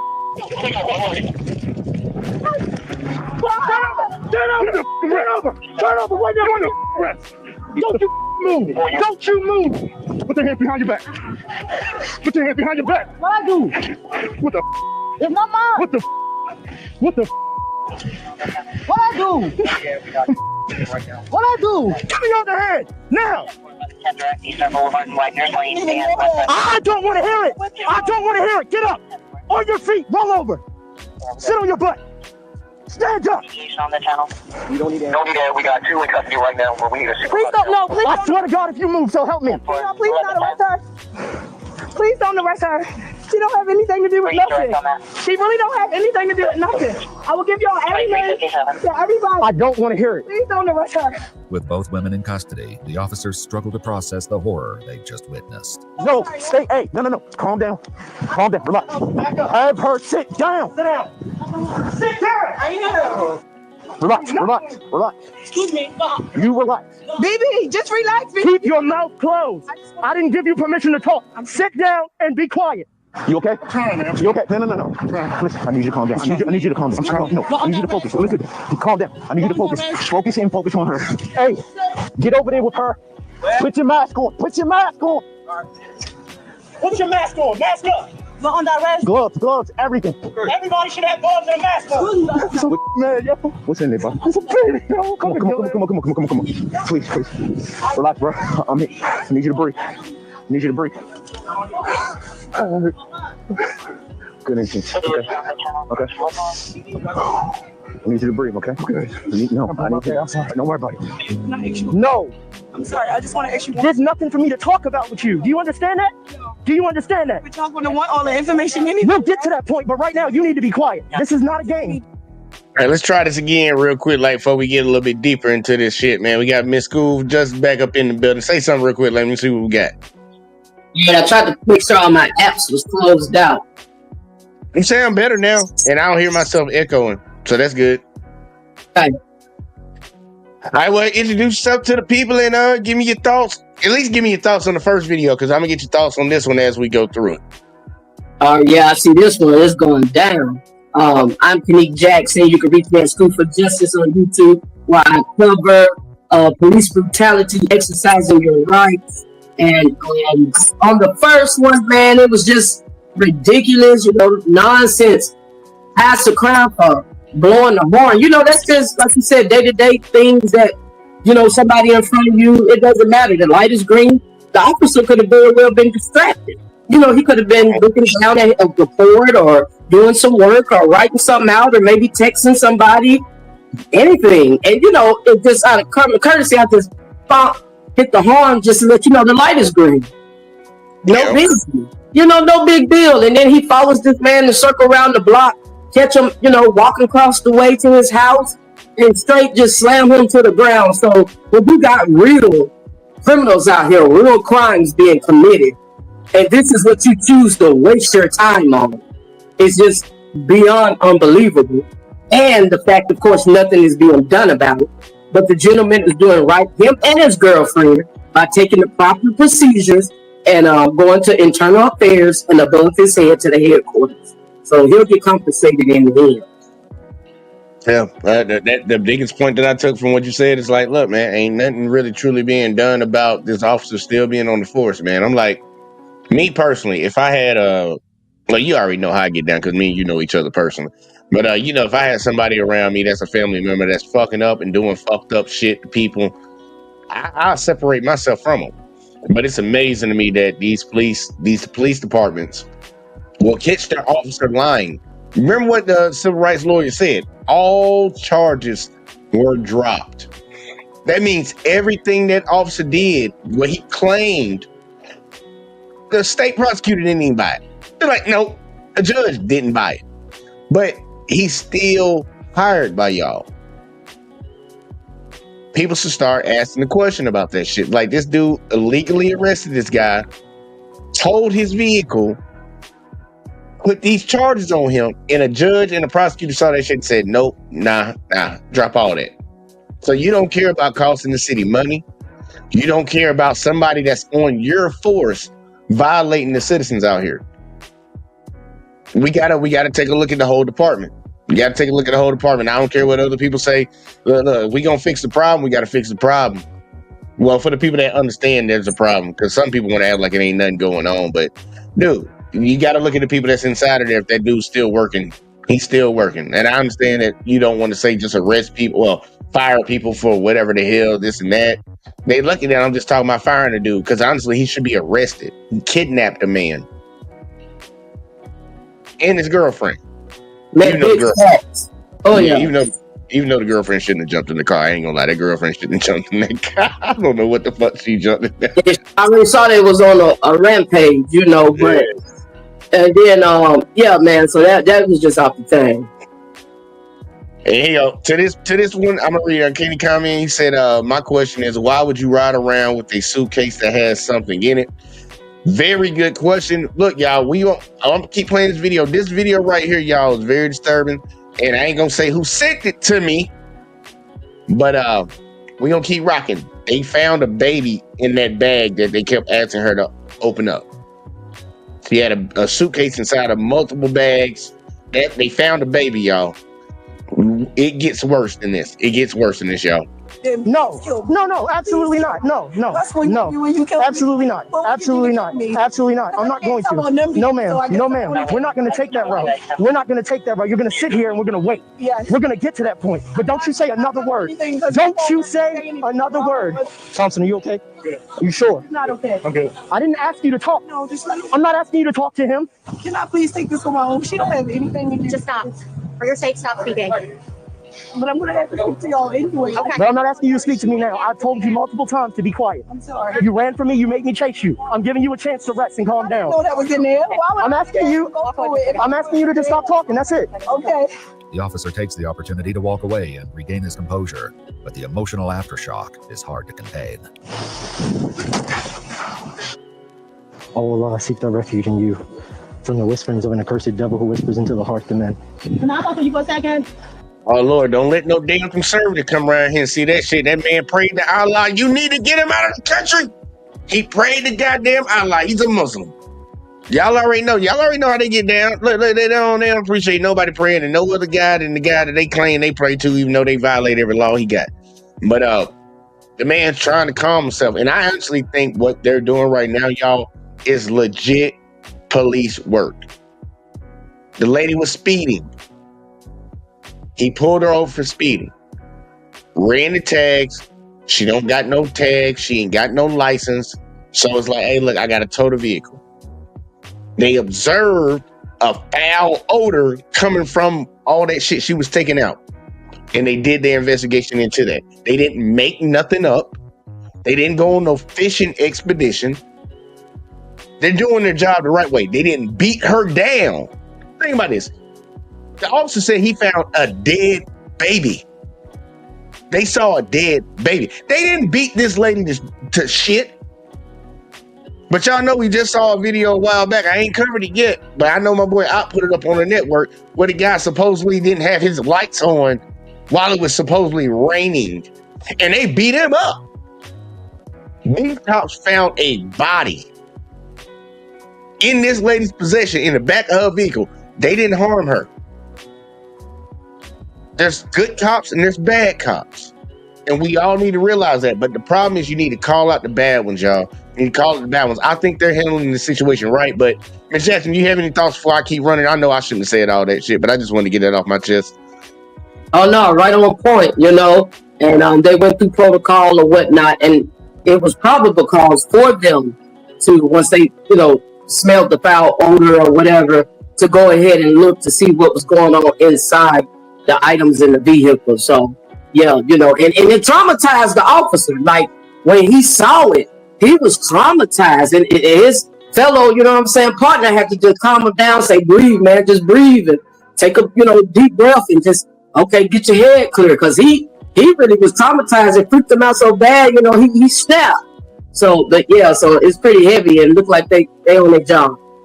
Yeah, man. Look, that's something that you ain't looking at. I don't know if a lot of people have seen deceased bodies, but for those that haven't seen them, you don't forget that. That sticks with you, man. You get traumatized from that. I remember when I was deployed overseas, I seen a lot of that. I'm never gonna forget that shit. I'm never gonna forget that shit. And him seeing a baby, bruh, no amount of counseling is gonna change how you look at certain people for a certain time. And like, man, he's really understanding now. I bet money he truly understands now that there's some evil in this world. Real evil. Real fucking evil.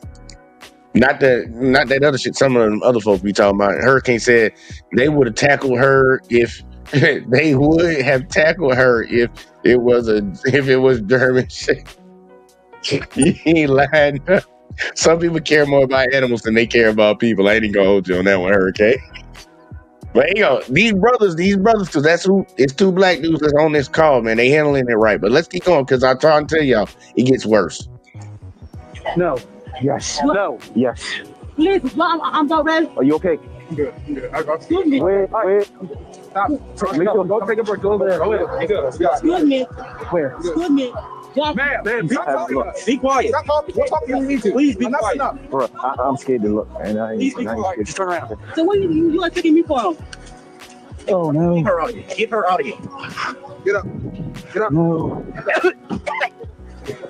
More officers begin to arrive and can only guess at what has the other officers in such a sickened state. I'm gonna say pepper spray happened. No. That baby in that bag. What? Hey, you come back. That's so cool. Get her out. It looks like a kid that's curled up in there. I don't want to look, man. No, just wait. Hold up, man. Something just happened next. You're not okay. I wasn't okay. I sat there and I never do that stuff the whole time.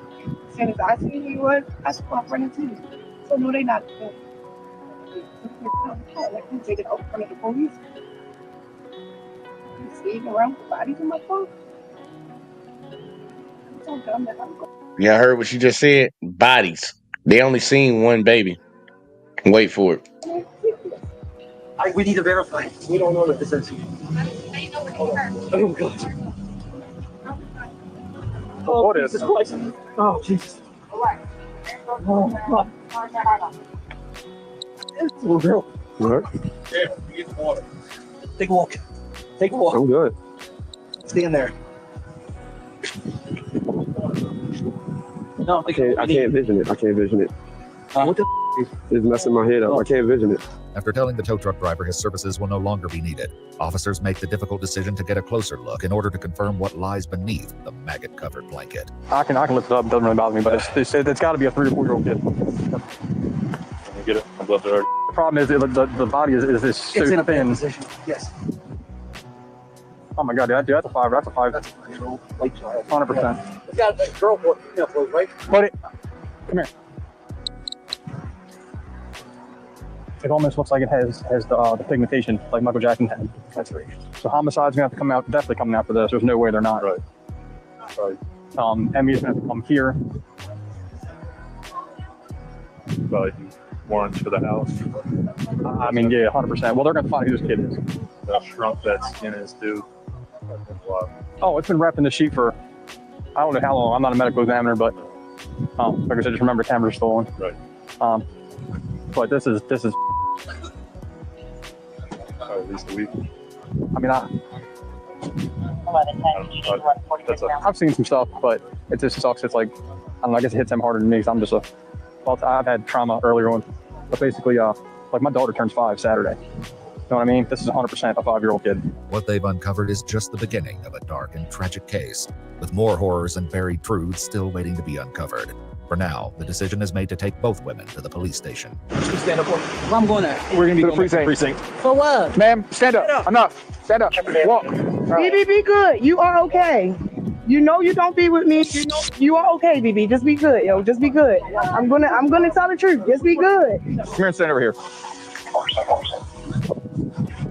Stand here, lean up against the car, okay? Please tell them that she is. Ma'am, you can talk to whoever you need to talk to. I just Ma'am, want to say why she was reacting. Ma'am. She mentally retarded and she really don't You- do anything that's you can talk to anybody you need to talk to back at the precinct, okay? That's how we're going to do this, all right? Okay, I'm sorry. I don't have nothing. I'm playing. Man, can you stop talking, please? Enough. Please don't get Enough. on me. You just keep talking. You just keep talking. It's When I not- told you stop talking, you just keep talking. Hold on, get the bag on. My phone is in there. You got an answer? No, Don't call my bag. take it off. Relax. Don't call my bag. My phone is in there. It'd be in your best interest not to move when I take your handcuff off. Put the bag off. Put it back on. Hey, put it on back. Stop playing. I'm not playing. Get in the car. In the car. Now. So what I do? Get in the Get in the car car. and put you in the car. That's your choices. Can I get my bag I now? don't care. Get in the car. My phone is Get in in the there. car. Your bag will be with you. Okay. What is she diagnosed with? I don't know, but she can't read. She can't anything. Like she's Okay, that- really retarded. Like she Okay, just because she can't read doesn't mean she's retarded. No, Okay. I'm telling you, like I don't know what she slows with, but she really don't have anything to do with Man, you two gonna flag me because they done said that multiple times. anything. You got anything on you? No, man. All right. It's $20 in my bra. In your bra? Yes, ma'am. On Where? the side, I think. What is this? Part of your underwear? It's a bead. Jean. Part of your underwear? No, ma'am. It's like a waist bead. For what? You can rip it. Just rip it. Just pull it and rip it. Like why you right there? Yeah. Sorry, is it just a bead? Is it just a bead? Yes, ma'am. They're gonna have to take it back. They're gonna have to take it off when they get to the precinct, so make sure it's nothing else. That's why I said just. All right, go ahead. You got $20 right here. Both women arrive at the station and are placed in separate rooms. While Nicole seems to understand the reason for her arrest, BB appears confused and continues to demand answers. So how many Ma'am, you don't ask me that question about 3-4 times, and I done told you the same answer about 3-4 times. I'll tell you again. You are in police custody. You are going to be sitting right there in handcuffs with your bag right there until somebody with either equal rank that knows that was out there with this call, or somebody ranks higher than me comes to me and tells me to do something else. So get comfortable, relax. You're going to be here for a while. It is what it is. Sorry. So what's my right? So you just gonna let somebody else know, right? Ma'am. You know my right. Ma'am, what's your first name? Kazadi. Kazadi? Yes. It's Kazadi. Do I kill somebody? Ma'am? Do I kill somebody? I don't know. So why? But what I do know is you're going to be in handcuffs in that chair until someone says otherwise. I don't got no one. So why am I on that right? What's your last name? Kazadi. What's your last name? Chibola. Okay, both of those are very hard to pronounce, so I'm just going to call you madam. And I'm sorry about that. So now, so you guys gonna like me and frame me for something you guys cannot tell me. I didn't frame you with anything. I'm not Baltimore County. I'm one person. I'm just a cog in the machine. Okay, you telling me my hand is clean. I'm telling you I'm clean, right? Do you need hand sanitizer? Is that what we asked about? You are detained. For what? Until somebody out there, you understand I'm backup, right? You can ask me 1,000 times, but I can't tell you what I don't know. Like, it's not gonna be some fairy that comes through the wall and says, "Here, Officer Bowling, boop, here's the information that she's asking for." I ain't got it. Okay, well, I'm on that rest. You can tell me that. It's like a loop. If I get sick in here, it's gonna happen. If I get sick, if I didn't make no phone call from nobody, I'm not okay. It's gonna be consequences. Do you need water? I'm not crazy. I didn't say you were. I asked you, did you need water? That's what I asked. Yes, I need water. Okay, I can try to arrange for that for you. In a separate room, the officer waiting with Nicole informs her that he can't speak with her about the case. Left in silence, she begins talking to herself. It was okay. I agree. I agree, Hurricane. Just open it and let him look at me. So stupid. So stupid. So stupid. I can't even cry. Nicole, appearing to wrestle with guilt, will soon have an opportunity to explain the grim discovery. Meanwhile, BB makes a separate request. So can I go to hospital then? I go to hospital then? What is your health complaint, madam? I'm at the hospital then. What's wrong with you? My knee hurts. I'm not feeling good. Your knee hurts. You're not feeling well. I'm not feeling well. You're conscious and breathing, so to me, you look fine. I'm not fine. Okay, then what's wrong? I'm not fine. Okay, then let's discuss what's wrong so I can get you the help you need. The officer informs his supervisor of BB's complaint, but when he returns for details, he's met with an interesting response. How bad is your knee? Can you say? Can I have my knee done? Oh, wow. That's just my knee for too hard. What knee is hurt? This one. Hey, show me where you're hurt. Not many on your bingo. Okay. I get that. Where did you get that? Where did you get that? Okay. BB is then informed that if she chooses to go to the hospital, she'll need to wear shackles. I can walk. No. I can take that. No. That's not his word. In the hospital, you getting shackles on. Point blank period. Your hand and button. It's not up for debate. For the bed? Yeah. Do you want to go to the hospital or not? Nah. I changed my mind. All right. All right. Mine has been changed. I bet you I know. He sound African. He sound like she's from the motherland. Yeah. She sound like she's from the motherland. She might be a little slow too, but she got an accent. My baby. I'm gonna right now. If they'll question me for something, I know my baby. But what do you think, Miss Jackson? Am I off on that one? You think she just the R word? Like I kind of think, or do you think she just? I think she's slow. I ain't gonna say that. I think she is slow. I think she got like some mental problems. But her accent just make it seem like she's not from here. What do you think? Oh, for sure. Definitely throwed off mental illness, slow. And she said her name is African, more like from Africa. Yeah, so she's not American. You hear her. She got a pretty strong accent as well. Yeah. So, yep.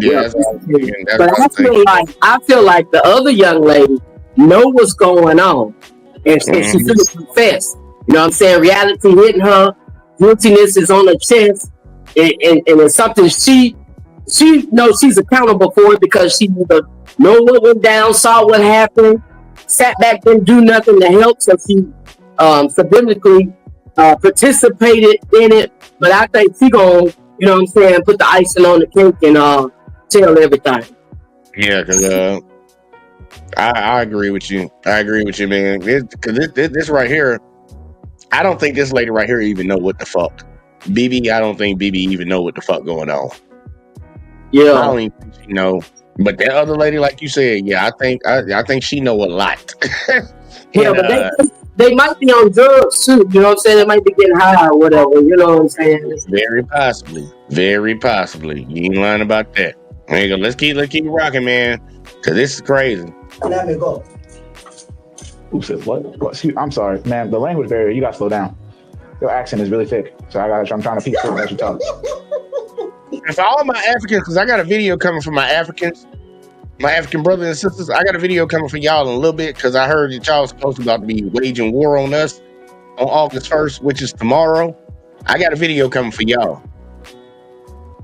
I'm gonna spare this lady right here because I don't know nothing about her, but I got a video coming for y'all.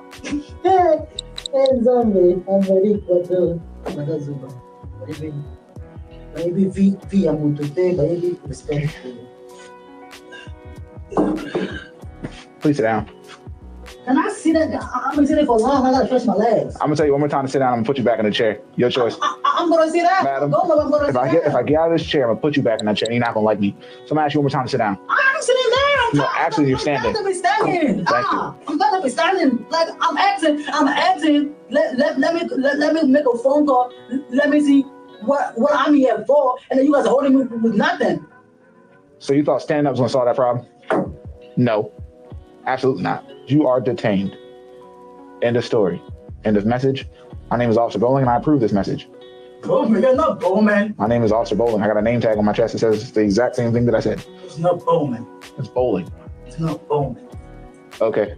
In the other room, Nicole continues talking to herself, visibly wrestling with her own thoughts. I knew it was the reason why I felt like I knew it was the reason we just had more than so I said, I can't take more. Look, since I said I can't take more, here we go. Much more. That's what they told me. They said I was going to keep being punished, keep being punished, keep being punished. Is there such thing as a death penalty still? Certain state has it. Not this one. I think so. We need to have it. I don't think I would have known. I would have ran before trying to go back because he would be like, excuse me, can you cut this for me? Idiot, bro. The scent of decay clings to Nicole, growing so strong that it becomes unbearable for others in the station. One officer fills the room with an odor spray, but when that fails to help, he brings in an air scrubber and tries the spray a second time. Soon after, a decision is made to transfer the two women to another facility for interviews with detectives. So I got your bag. You got your shoes on. All you gotta do now is get in the car, and we on the road. So Why do I talk to me? Why would you like to stand up, or would you like us to drag you to the car? Your choice. You an adult. Why do I talk to me? Right now. Stand up. Walk. To the car. I am going. That's fine. You said you had knee pain, so I was gonna make sure you can walk fine. Come on. Get my bag, please. Nope. I want my bag. I don't care what you want. Can I have my thing? Safe travels. Let's go. Like I said, if something happened to me tonight, it's gonna be war. Yes, ma'am. I hate it here. Back at the scene, officers standing watch over the body discuss the tragic case and question. Red, as usual, I'm gonna tell you to not make judgments beforehand because you saying they. Said this is honestly heartbreaking. They don't even have remorse. Bring back insane asylums. You're gonna see why that they part is irrelevant. But I wouldn't expect other people to, do, it's not a they in this situation. They didn't do nothing wrong. One person did. I'm just gonna spoil that ahead of time. They didn't do nothing wrong. One person did. And the one thing weighing on everyone's mind. It was pretty up about this.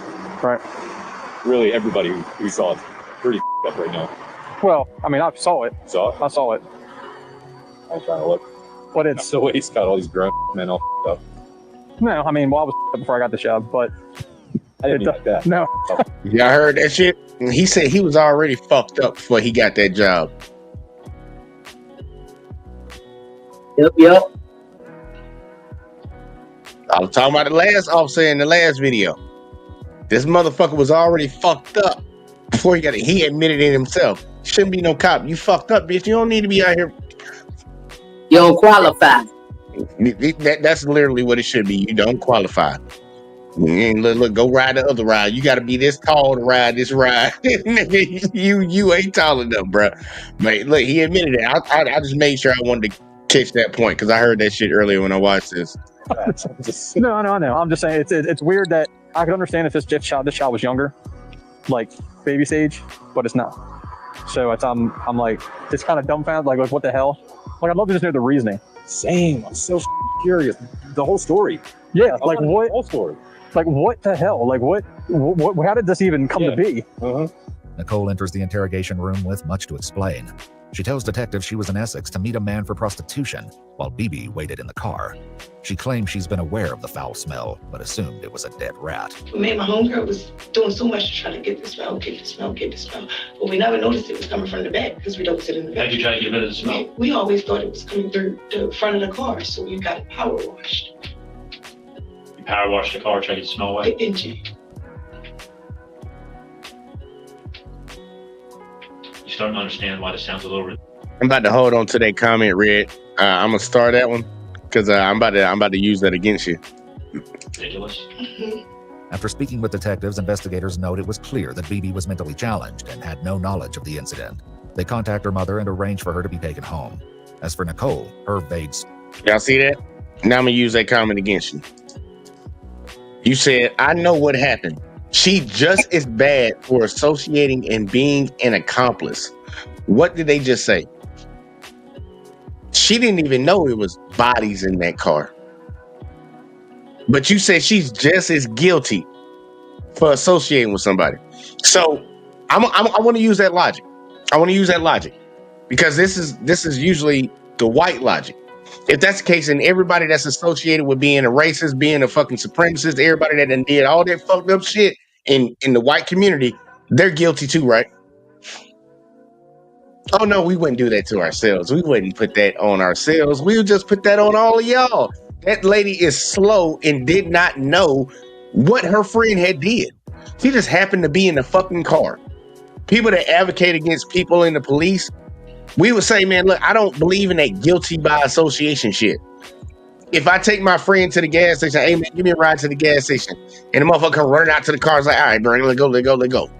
And he went in there and robbed it. Bitch, I don't need to go to jail for that. I don't know what that motherfucker did. You need to prove what I know. But you're just saying guilty by association. I'm pretty sure you had friends that did fucked up shit in society. So you guilty too? And I tell you what, Jay, it ain't what you know, it's what you can prove. You know, exactly. But at the end of the day, you know, she spilled the beans, and I seen it coming. You know, she just, I mean, whatever little bit she may know, you know, she just gonna put it out there. But this like some first 48 shit, man. You know, whoever the dead bodies that's in the car, they probably been on the missing persons report. You know, that's kind of like the aim and the direction I'm feeling is going in. Oh, it's gonna get worse. I'm trying to tell you, it's gonna get worse. Red, them comments that you making, like, bro, like, I understand, man. You coming in with a you always have a select view on how you want to view certain things, especially when it depends on certain folks. Because I see in certain situations you make excuses for things, and then in other situations you make a lot of statements. You know, when it's this, it's statements. When it's this, it's excuses. I see it a lot. I done known you for a little while, man. I'm just be honest, man. You might want to look at yourself on this one. But you making a whole lot of statements. You don't even know what the fuck you're talking about. The lady is slow. Just because you assume that she was riding around with this lady for days. Where did that come from? Where did we see that in the video that she been riding around with this other lady for days? Nowhere. You just made that shit up. You just made it up. You just made it up out of thin air. And I guess we're supposed to believe it because, you know, you said so. You say, I don't make excuses for stupid people. Sorry, yeah, you do. You make excuses for Trump. Either way, though, let's keep going. Story isn't enough to satisfy investigators, given the second horrifying discovery made at the crime scene. This is where it's about to get worse, y'all. Find out how these children ended up like this. Okay. Children? Mm-hmm. Both? Mm-hmm. It's 2 kids. The discovery of a second child came only after homicide detectives began sorting through Nicole's belongings, though the signs had been present from the very start. Me and my kids literally living in the car, like, you speeding around with bodies in my car. It's okay. And the whole time I had them. In a black and yellow plastic bin, buried beneath the bags in the suitcase containing the little girl, were the aged remains of a small boy. The child's body had been wrapped in blankets. A boy and a girl. That's crazy. I'm gonna let it play a little bit. I'm coming right back, though. And placed in multiple layers of trash bags, similar to the girl. Their relation to Nicole comes as even more of a shock. Do you recognize this person at all? Who's that? Who is that? Their mother. That's their mother? Mm-hmm. Who are they? That's when I hit him. If you look at it when I hit him. So that's who? That's Chocolate. And that's who? Remember? Okay. When you look at him when she hit him, and when I hit him, you probably got this picture off her page, but definitely came from mine. Okay. Because if you look at him when she hit him, they were very not taken care of. If you look at him when I hit him, they were very well taken care of. 7-year-old Jocelyn Marie James Johnson and 5-year-old Larry Darnell O'Neill were each left in Nicole's care 2 years ago by her sister Deshelle, who claimed she was unable to care for them at the time. Investigators also learned Deshelle has an active case with the Baltimore City Department of Social Services for an 8-month-old infant who was temporarily taken into their care given the current investigation. She didn't take care of kids. She didn't do to him what happened to him. Yeah, but okay, so she's a better person for leaving, okay? In any kind of predicament. Like, she knew the predicament wasn't okay. She knew the predicament was up. She knew, like, she left her kids literally with me selling my. She left her kids in the room. She thought you were going to take care of them, I guess. I never told her I was going to. I never asked her to. Hey, come on, bro. You said to yell at the mother about washing them. He said I had to yell at the mother about feeding them. Like, I used to have to yell at her about everything. Despite portraying herself as the better caregiver, Nicole couldn't even spell the young girl's name. She also couldn't recall either child's birthday. Whatever belief remained that she'd shown love or responsibility would soon be shattered by the grim truths surrounding their deaths. She lowers herself to the floor as the interview continues. Well, let me tell you this, right? We spoke to your sister and a bunch of your family members, right? Mm-hmm. I don't know that everything that you're saying is making sense. What do you mean? Well, I'm just saying. What do you mean? What did y'all speak about? Well, Y'all spoke about her leaving her children? Huh? Y'all spoke about her leaving her children? Well, we spoke about a lot of stuff. And of course it's all going to be against me, huh? Well, I mean, I don't know. Even my mom? Yeah, we met your mom. He tells Nicole he won't discuss his conversations with her family, then steps out to check on her paperwork, leaving her alone to imagine what they may have shared behind her back. I'm not going to tell you what they said. What they say? What they say? What they say? I done bust my for all my life. My mother, lady, you had me out here selling my. You told me not to give that girl her kids. I would have gave them back. I said this weekend when I'm coming back, I'm giving her kids. You told me not to. They about to put me under the jail. They so selfish and so rogue. It was a group of people here, yeah, all family, to speak on me back. Actually, where they been at when I've been growing up, I guess I ran away or something. Like, what? I already know that's what they said. Now I'm not talking anymore. Now, since I'm a liar, and since I'm a this, and since I'm a that, and since I'm a this, I said anything else. Hey, come on, bro. All the kids that I've been around in all my life, I'm gonna wait until my niece and nephew to kill one.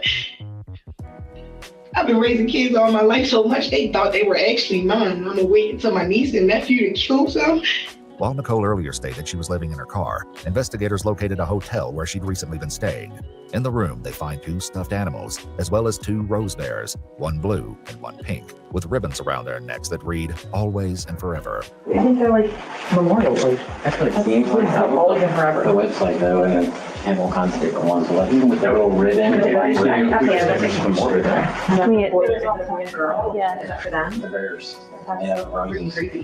the exception of the stuffed animals, there are no children's clothing, belongings, or items to indicate any children have been present. This, along with their advanced state of decay, leaves many questions as to how long the children had been in the trunk of the car and what led to their deaths. What can I talk through? Like, I need my mother to be a part of this conversation. What? Because she's a lot of reason for the conversation. But you're an adult. What's going on?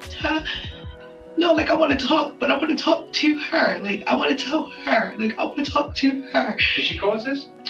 Did she cause this? I want to talk to her, and everything will come out, and I just need to talk to her. The detective tells Nicole they won't allow her to speak with her mother just yet, and reminds her that it's important to tell her story to investigators first. And they gave them to me, and I was doing so good with them. And you didn't want to give them back? Nobody even wanted them back until maybe 3 months ago. Is that when someone reached out to you? Who reached out to you? Your sister? Yes. Okay. What did When she reached out to me, she barely didn't even care. And then we were supposed to arrange for her to get them back, and hey, maybe next weekend. Like, she didn't even care. They were forcing her. They were forcing her to even say anything. Text messages obtained from Nicole's phones reveal multiple conversations with her sister Deshelle, who sent Nicole money and checked in on the children frequently. She asked several times to see them, eager for them to meet their new sibling. However, Deshelle claims Nicole blocked her from seeing them. Now, for the first time, Nicole begins to explain the reason why, beginning with what happened to her niece, Jocelyn. It was really an accident. Okay, what happened? I gave her a beating. I can't hear you. What? I gave her a beating.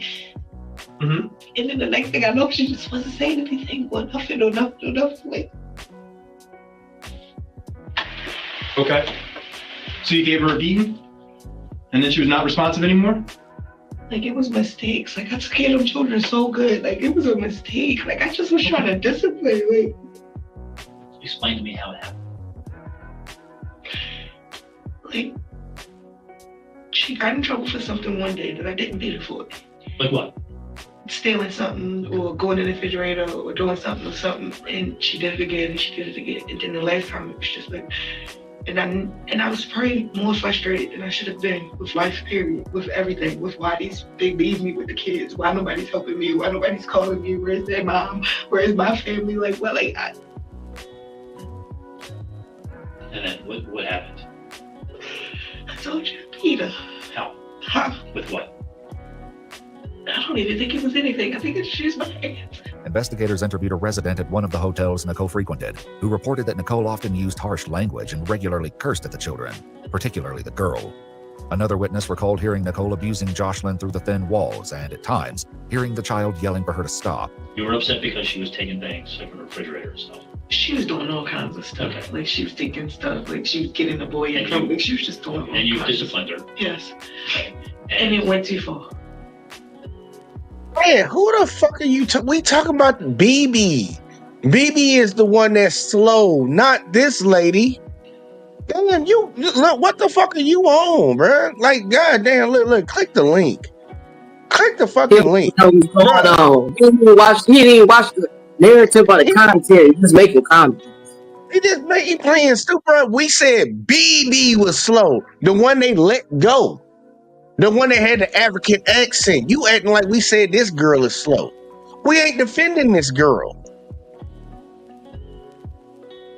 And then on top of that, he would know that. Look. Now I think he really playing stupid. I think he really playing dumb because he's saying, "Well, you associated with somebody," and now he talking about this girl ain't slow. What? Like, come on, Red. Come on, man. Be better, man. I know you come from a long line of fucking lineage of fucking evil and shit, but damn, be better than that. Okay. How many times do you think you might hit her? I don't know. But I know she fell. Talking about two different people. On the floor. Was she standing on something? Now was she? She was just standing up straight. Okay. And where did you hit her? I just started doing that. Okay. Like punching her in the head? No. Or no. Or I think I maybe slapped her in the face, but I didn't punch her in the head. Like, it was more like me hitting on her body, and then she fell. How did she fall? Backwards, forward, sideways, on her head? I know she hit her head, but I can't remember exactly how it was that she fell. She hit her head? Okay. Do you remember where on the head? No. Did she hit her head on something other than the floor? The floor was extremely hard. The floor was extremely hard? And I was so scared. Like, I was so scared. Okay. What did you... When she went to the floor, was she crying or was she quiet? Quiet. And what did you do after that? I tried. He got just straight up off her chest. Like, I was popping on her chest really, really hard. Like I thought maybe she was like, I don't know. Like, I was just trying. Like, I was just popping on her chest. I was just trying to get her back. Like, I was just... Okay. And then what did you do next? I laid in the bed. You laid her in the bed and laid next to her? Where was the boy at this time? The other bed. Okay. Where? I stayed in that room with her. When do you think that was? I told you, maybe last year. And then what did you do with her body after that? I just put it in a suitcase and I covered her. Jocelyn's death is believed to have occurred around May of 2020, approximately 14 months before the traffic stop. Despite this, Nicole continued texting Deshelle as though Jocelyn was still alive. In April of 2021, Deshelle even thanked Nicole, writing, "Thank you for taking care of them so well." Nicole admits she continued traveling from hotel to hotel, carrying the young girl in the suitcase, eventually storing her in the trunk of the car. Jocelyn's body arrived at the medical examiner's office still wrapped in a comforter that contained a cigarette butt. Numerous bruises were found on her body, but an exact cause of death could not be determined due to the advanced stage of decomposition. Still, investigators ruled her death a homicide, citing evidence of physical abuse and neglect. With Jocelyn's fate uncovered, investigators turned to what happened to her nephew, 5-year-old Larry, whom Nicole... Man, this is why you got to be very careful with who you leave your kids with, who's taking care of your kids, who's teaching them, who's watching them, all these aspects, man. Because you don't know. A lot of people put on a brave face in public and be a completely different person outside of it. You got to be careful with your kids, man. You got to be careful. I can see myself in that little boy, and I can see my sister in that little girl. And they didn't even make it past fucking 8 years old before they got taken out by a family member. That's crazy, y'all. The only bright side I can see out of it is that I know they went up there. They went up here. I know they went up there. They ain't even had the opportunity to mess their life up like a lot of people that's walking around here right now that's going to be burning in hell for the rest of their life. That's the only bright side of it. But it's crazy, man. That they were with their aunt. and she took their life, bro. Now, this is the crazy thing about it to me. This woman had a history of child abuse. She had a history of not feeding them, not bathing them. And the sister was saying something about I was getting on to her about, making sure they eat, bathe, and sleep properly. And then she said that she was beating on them. And, just for going to the refrigerator, getting stuff. Now listen, her sister, these are her sister's kids. These ain't her kids. Her sister wasn't, at least from what she's telling us, her sister wasn't bathing them and doing all that stuff. That's what I'm talking about. That's what I'm talking about. The one that got the African name with the strong accent. It ain't her. It ain't her. It ain't BB. It ain't the BB girl. It ain't BB. Her sister's somebody completely different. We ain't seen her sister at all. BB was just the girl, the African accent lady. She was just one of her friends that was in the car with her. Her sister's somebody completely different. We ain't even gonna see her sister in this entire video. So they're saying that BB got custody of the kids. No. Sister? No. The girl that's in there right now confessing to the deletion of these kids, that's one sister. The other sister is one that we're not gonna see. We're not gonna see her in this video, but the girl that's in there confessing got custody of her sister kids. The BB girl is irrelevant. She was just somebody that was in the car with the girl at the time of the stop. Okay, so this girl here, the one that they investigated, she had custody of the children. No, I guess so, yeah, because they gave the kids to her care, is what I'm saying. Yeah, they gave her care. Because her sister, the one that's not on the content, was abusing her own children pretty much. That's what I'm hearing. I'm hearing the history of abuse. Yeah. She was neglecting her kids, not taking care of them. And instead of putting them in the system, they gave them to the other sister, the one that's in here confessing about deleting the kids. Yeah, you're right about that. Right. So here's my point. There was a history of abuse to these children. What was done about it? Okay, they allowed the other sister to have legal guardian over the kids or have the kids in her care. But what was her history legally? You know what I'm saying? As a citizen. I mean, it's like they just threw these children to and fro because they didn't care because of the group. They didn't of look the at them. minority because of the class and the group of minorities that were labeled in. So so that's what's going on. That the law and social services did not step in to do their job when they seen the first signs of abuse by the parent, by the mother. We just need to start calling out all these different systems that take our money and call the government. This country don't care about no fucking kids. They don't even care about the people, the adults.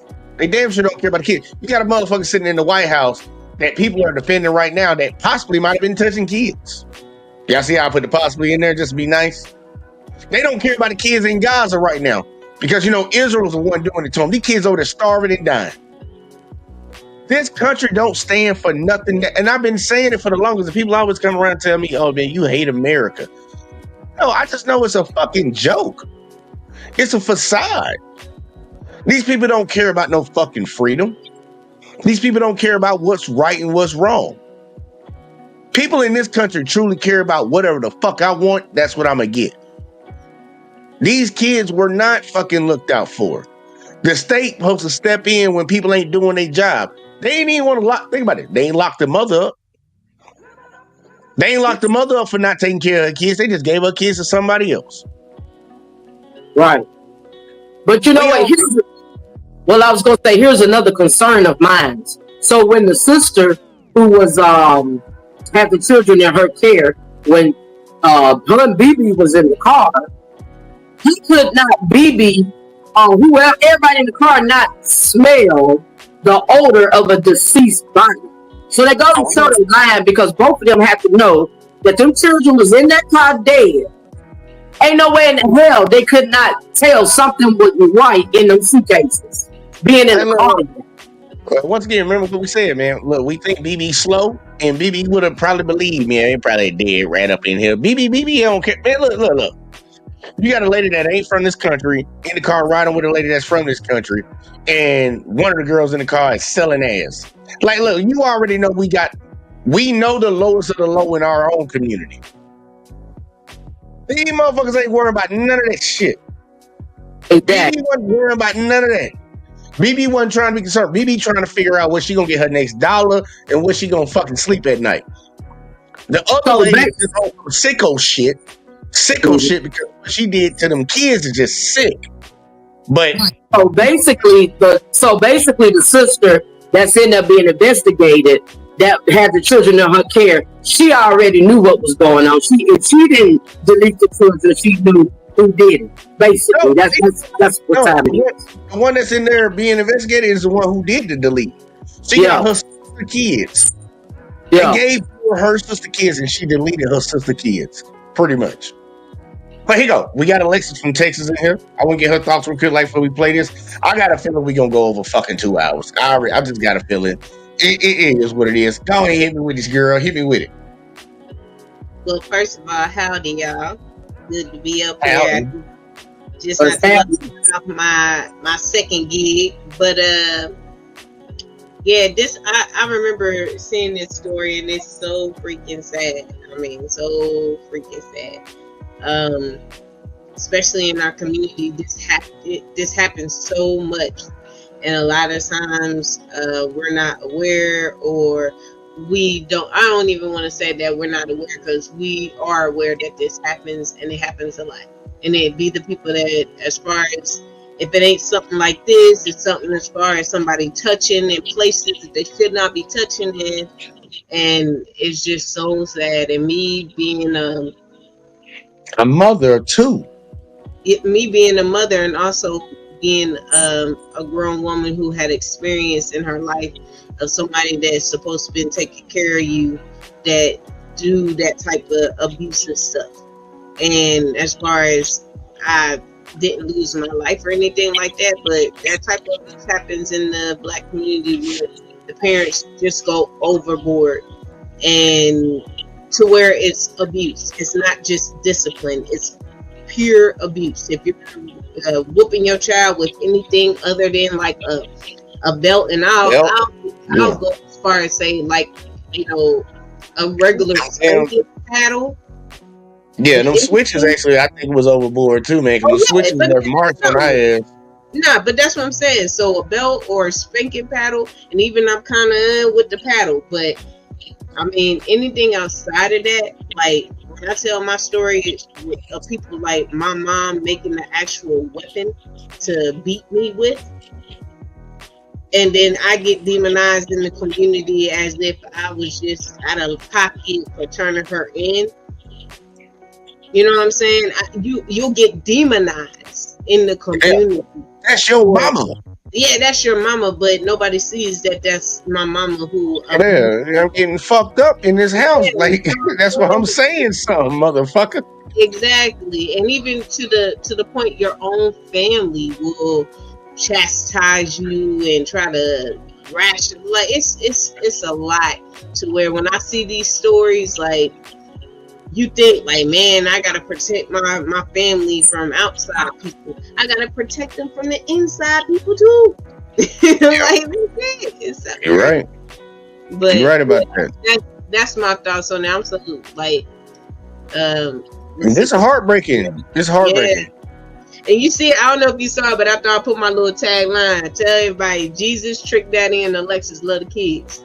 Yeah, man, Trick love the kids, y'all. Like, Jesus first. Jesus first. Jesus first. Did Alexis. I got you. Hey, look, man, I got one of my military brothers in the building. That man looking like motherfucking Moses, but goddamn, it's good to see you. Evergreen in the building. What it do, boy? What's up, big dog? We wing back. How you feeling? Man, look, I'm trying. Even though this is a somber one, man, it's good to see your ass, man, because I ain't seen a lot of y'all in a while, man. So look, this boy in here. Hey, you need to come up to Tun Tavern in November this year, big dog. Like, you come in my crib. I promise. It's a good time. It's a good time. What? You say Tun Tavern? What state? It's brother. That's in Philly. That's in Pennsylvania. Sun Tavern. Ah, damn, you gonna bring me out there with them Yonkers. All right, I'm fucking with you. Look, I do need to come up north at least. Yeah, but not Yonkers. Philly, we just say Yankees. Philly people are different. Yeah, Philly people are not Yankees. They're not They're not considered Yankees. All right, Yankee is a. I don't need to go down the historical context of it. Just know that Yankee was applied to the Dutch. Philly is primarily like Irish and Italian. Now, when I say Yankee, that's what because I'm in the South, that's what we call the northern folks. Yeah, anybody from the north. Yeah, anybody from the north. Historically, that term Yankee, when the Southerners referred to the people, they were talking about the Dutchmen. Dutch folks, all right. And the Irish and the Italians. It was primarily to the Dutch. You got to remember, all of New York City was a Dutch. What we know New York City today to be was a big Dutch colony that they were trying to take over. So the Dutch run New York City, and subsequently the Bronx was primarily, it was initially like a lot of Italian people that started really coming out.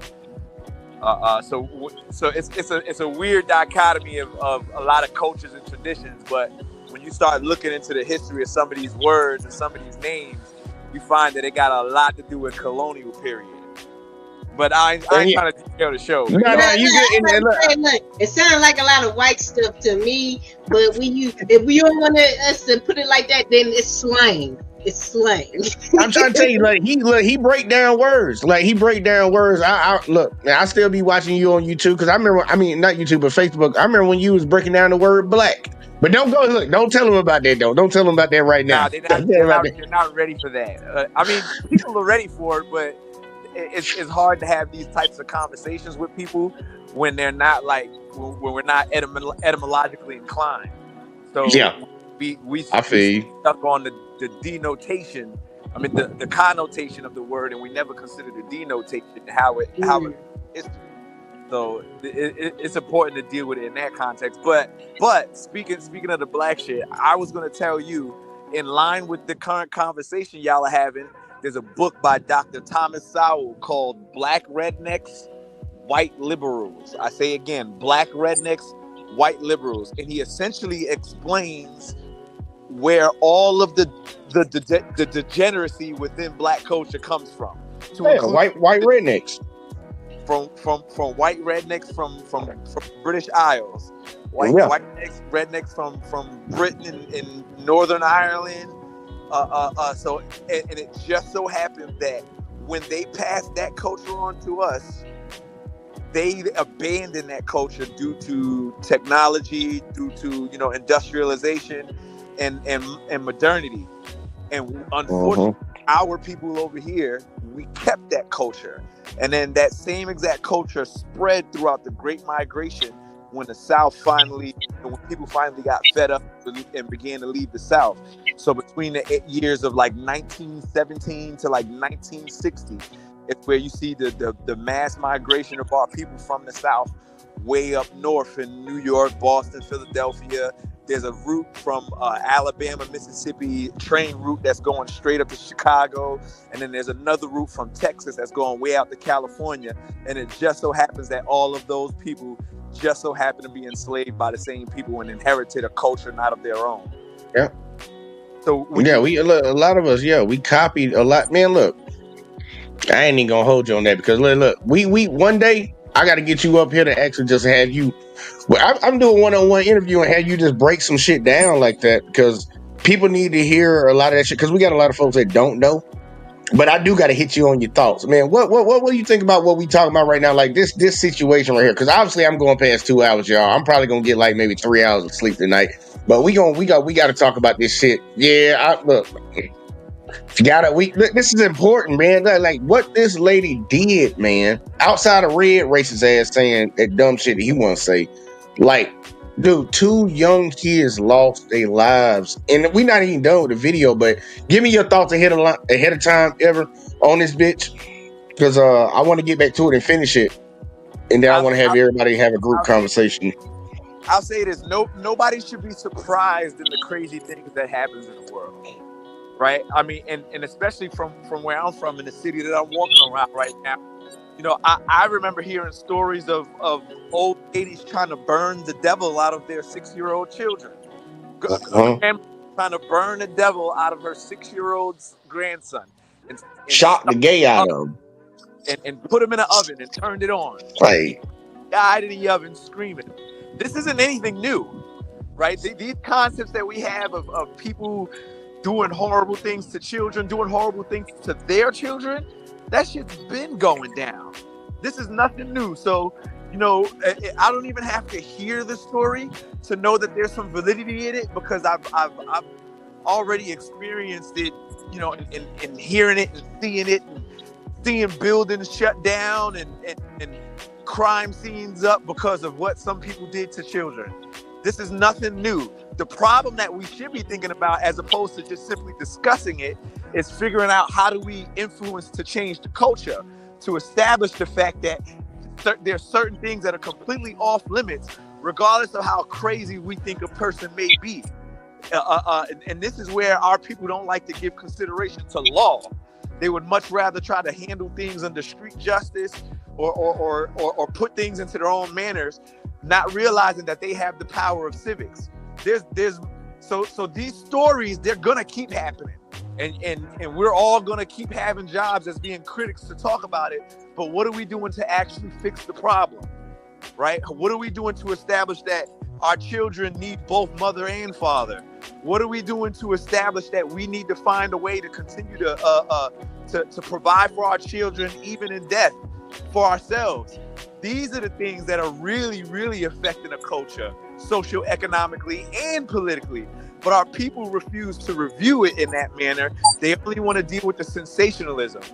So I'll leave it at this, man. Whatever the story is, I haven't heard it. I'm kind of cut off from social media, but it's not surprising. It's not surprising. Whatever it is, it's not surprising, and nobody should be surprised at the crazy shit that happens in the world, especially here within the United States of America. It's easy to figure it out. We're not looking at it in a proper context anymore. I agree with you. I agree with you, man, because I think a lot of people, and this is what really baffles me every time there's something crazy. Let's say like there's a mass shooting or a tragedy, you know, like whatever happened the other day where that guy went into that building where the NFL was at, and people were acting all shocked, and I'm like, bruh, motherfuckers been going into schools, churches, grocery stores, mopping people off, and people want to sit around and talk about thoughts and prayers and all this. A lot of people, I agree with you, a lot of people are not really trying to fix the issue. And I always tell everybody, man, everybody ain't got to be like, God damn, what the fuck? They ain't got to be a Swiss Army knife. Everybody ain't going to be that Swiss Army knife. Everybody needs to be a one of those tools inside of that Swiss Army knife. There are going to be some people that need to bring it to everybody's attention. There's going to be people that are going to be out in the street that actually advocate for change. There's going to be people that actually will be in the office, like the courthouse or whatever the fuck, advocating and trying to pass laws. And then there's got to be people that's going to enforce that shit. Everybody has to play their part.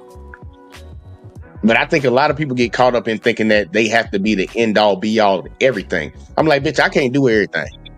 Like, look, I know how to I know how to do some things, but I look, some people are better equipped to do other things, and people need to know their role and they need to know how to play it. But honestly, I really think our biggest problem in America is that people just don't give a fuck. They like talking about it when something happens, but I don't think they care about fixing it. Just being honest. Yeah, man, and just to elaborate, you have to face a problem in order to solve it, in order to conquer that demon. And that's what's going on. People don't want to face reality. You know what I'm saying? Like you said, they really want to turn their back and hide under a rock, and all thoughts and prayers, and we're so sorry, and blah, blah, this and blah, blah, that. But their life goes on. They move forward, and nothing is done to conquer the problem, to even face it. Because you have to know what that problem is, or accept it in order to get to the root of it. And when you get to the root of the problem, then we can solve it. Yeah. So that's what's going on. They say it. Yeah, they say it all the time, man. Look, the first step to solving the problem is admitting that you got one. And we live in a country that will never admit it has a problem. They're like, why we ain't got past this racial stuff? Because y'all ain't never admitted that we had a racial problem, bitch. What the fuck wrong with you? Exactly. And just to touch on what Lexi said, you know, we was taught that was normal. We was right in the majority of the black communities, like parents to discipline us, whoop us. We was taught that was normal. You know, we just get in trouble for something we did wrong, or you know, we're being disciplined or whatever, and we're taught that was proper. But the truth and reality is, hell, we about all was abused. We all, you know, we all had some kind of overboard discipline and correction going on as a form of physical abuse. Yeah, you know. So, and I think that's scarred. That's like a cycle that scarred, you know, black people. You know, kind of down through the years. Look, and that's why a lot of people raise their kids differently. Like you know me well enough. You have been around my group. You know, my folks. When I grew up, man, I couldn't stand my fucking father. I couldn't stand his ass. I used to think that he took it too far for whatever the offense that I did. And honestly, I think I was like the best kid out of all the four of us growing up. I'm like, man, these motherfuckers doing crazy ass shit. But I feel like I just got ass whoopings for ass whoopings. Like, I'm like, man, this is a little too far for this. Like, goddamn, motherfucker stole the car, but you whooped my ass because I came home late. Like, what we doing right now? And I think a lot of kids go through that. The good thing about it is, me and my father have a really good relationship now. We have a really good one. Came to reconcile, and I had a conversation with him about this shit. But a lot of kids, I think the main problem is a lot of them got raised the same way, and they repeated what they saw their parents do. But then on top of that, people are frustrated. When you don't have and you can't do for, a lot of people take their aggression out, their anger out on the people closest to them. You hurt the people that's the closest to you. I've noticed that. That's why you I said it my entire life, man. The people that done did me the worst in society has always been my family. And it's crazy to say that, but these are people that's closest to you because they think like you can just come back and be like, well, you family, y'all don't need to be doing, man, fuck all that shit, man. If Joe Blow down the street did this shit to me, you'll be telling me to whoop his ass. But because it's my brother or my sister or my cousin or some shit like that, you like, man, let that shit go. And that gives people a pass. It gives them a pass to just keep doing fucked up shit. And we have to correct that. We have to call that shit out. And that's why I be telling everybody, look, I ain't telling you to knock everybody the fuck out in your family and shit like that. I'll tell you the easiest way and the most efficient way to deal with them. Cut them off. Cut their ass the fuck off. They will change their motherfucking attitude quick.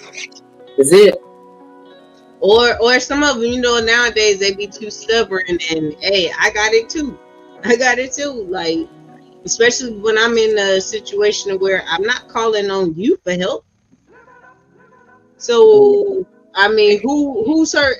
And not that I'm trying to intentionally hurt you either, but who's hurting who? Look at me, and then look at you. So that's, man.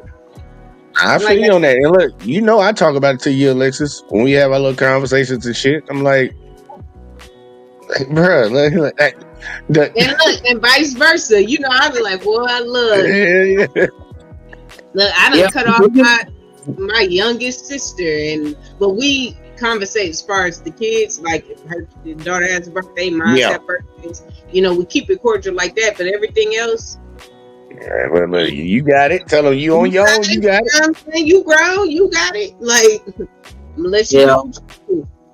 But don't let me. But also, and that's, you know, from a biblical, because, you know, I love the Lord. Biblical standpoint. Hallelujah. Hallelujah.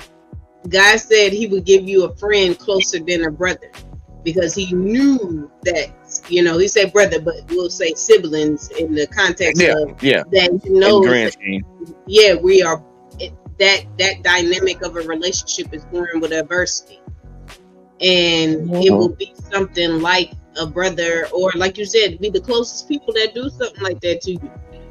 the closest people. But he said he'd give you a friend. I done had some good friends through my trials and tribulations with my family, and I'm thankful for all of them. Some, you know, it was a season. I needed them for that season, and then things probably went apart. And then there's some that I've still have. But man, like, God knows, and that's why he put it out there like that. He knew my little bald-headed ass is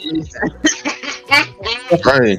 Yeah, I already knew. You know what? Just to reiterate, don't get me wrong. Correction is a form of love. If you love your child, if you love someone, correction. What y'all talking about? Yeah, can you hear me? Yeah, I can hear you. So correction is a form of love, you know, because you want to help. If you love somebody, you want to help them in that area where they may need. Okay, yeah. But I think it just got taken too far on down through the history and down the line in generations after generations, because it roots to slavery, to the slave mentality. That's what I believe it all backtracks to, that we were taught to hate ourselves as a people. And then we learned that the original man are African. We are African. We are the original mankind. So I think, you know, it all results back to that, to just self-hate and slavery. And then it just became a cycle of abuse. And like you said, Jay, you know, like, you know, if you experience that with your parents, that's how your parents was taught. And it is just a cycle, that a pattern that trickles down. Everybody just repeating the behavior. I wouldn't say it was self-hate at first. Because the excuse was that a lot of them did it because they didn't want the slave master to do it. So it like you said, discipline. I say discipline, not just correction, but discipline is a form of love. So I'm a discipline you because I don't want the white man to do it, or that other. You know what I'm saying? So I'm only doing it because I'd rather have my hand come down than somebody else that's really not your parent or birth you. So I don't think self-hate at first. Like I said, it was always the talk, like they did it to keep the children a lot of times in line, so the slave master wouldn't have to do it. You know. But I would tell every parent. And my dad even did this, even though I disagree with some of the reasons. But explain why you getting your ass whooped. Now, you got to get your ass whooped. And it's because you stole out of the store, because you're acting up in school. Explain to them why before they get it. My dad would explain every last one of them to me. Whether I agreed that this didn't warrant his ass whooping, I knew why I was getting his ass whooping. It wasn't just I'm getting beat out of nowhere. And I know a lot of parents don't even do that shit. Man, motherfuckers come home mad and just be going off on their kids. And I done seen it. I be like, bro, hey, bro, like, God damn, bro, I don't even know what your kid possibly did. But like, bro, you going a little too far, bro. You don't tell me about my car. I'm like, all right, bro, I'm getting the fuck up out of here, bro, because I don't even want to be around that type of shit, bro. And if I see it again, bro, I'll call CPS on your ass. Like, because I don't know. There's levels that you go to when it's a child, and there's levels that you go to when it's an adult. And I think we all have a good enough understanding as being adults, being like, yeah, bro, that's too far. It's a little too far. But anyway, it creates dysfunction. It does, man. Look, you got a lot of scarred people and traumatized kids. A lot of these kids traumatized. I think we all probably got traumatized growing up. And you got people going into the world, procreating, making more people, but a lot of folks haven't healed from the things that they've been through. They haven't talked about it. They ain't did none of the correction to get that out of them, and they're raising the next generation. It's like, bro, these kids gonna get fucked up. But either way, though, we had this. Look, we got 7 minutes. 7 minutes of this bitch. Let's get back to it. I'm sorry, 7 minutes, y'all, because this sick ass lady wasn't done. They about to talk about the young man. Refers to by the name Stink. So help me explain the other child. What happened? So he was still with you when the girl's now in the suitcase in the car. So, he didn't even want to go anywhere else. Like that's why they said they talk to my family. My family don't know me. Like, you can ask all my friends. Like, as much as I tried to push him off, or I wanted to drop him off, and I knew I needed to drop him off, he just wanted to be with me. So what led to the next incident with the other child? I don't know. Like, I honestly don't know, because it was like 1 minute we was playing, and then 1 minute it was just like, we were playing, like we was playing. I think something hit him in the leg. Yeah, but that wouldn't cause him to die. Hmm. Well, why would he die though? I thought it was like a main artery or something. Okay, well, explain that to me. Yeah, what happened? I don't know, but then I know I saw him bleeding Mm-hmm. in his leg. Where at on his leg? I don't mean right here somewhere. Inside of his left thigh? Yeah, but I did like. Was the blood dripping? Was it? Only way that I noticed it. And honestly, I didn't even notice it until I started trying to stink. And then when I started looking at his clothes, they was bloody. The detective offers Nicole a cigarette and allows her to smoke in the interrogation room as she continues her story. What caused the boy's injury with the blood in his thigh? I can't remember what exactly he was playing with. And I think I yelled at I think I swung on him for playing with it. But I can't remember what. Was there a chance you hit him afterwards? And I didn't see the thing. okay. I told you said you swung on him. Yeah, because he was playing with something. I didn't see the thing I told you I didn't see the thing that was in his leg until it was like, it was just like. And what was it? I never even looked at it. I never even took his pants off. I just seen the blood. And I yelled at him like, well, I didn't yell at him when I seen the blood. I yelled at him, like, I don't even remember what it was. Larry's body arrived at the medical examiner's office still wearing Paw Patrol pajamas. His body was also covered in bruises, and while superficial wounds were found on his legs, they showed no signs of deep bleeding. However, internal bleeding was noted around both his knee and elbow, suggesting trauma before death. Like his sister, Larry's advanced state of decomposition made it impossible to determine an exact cause of death. Although she claims not to know exactly what caused his injury, she clearly remembers what happened next. He was just like getting drowsy, like just getting drowsy, like the last thing he said. So the last thing he said? He said, I think he can lay me down. What's that? He said, can I lay him down? Did you lay him down? Yes, because he was sitting up in the chair. He said, I think he can lay me down. And I said, yeah, let me. And I went to smoke, and I turned back around, and it was like, stay. And he would not answer me. Where did you lay him down at? On the back seat of the car. Okay. And this was about 2 months ago? Or was it more? This month is what? Well, it's the very end of July. I think May. Okay. About 2 months ago.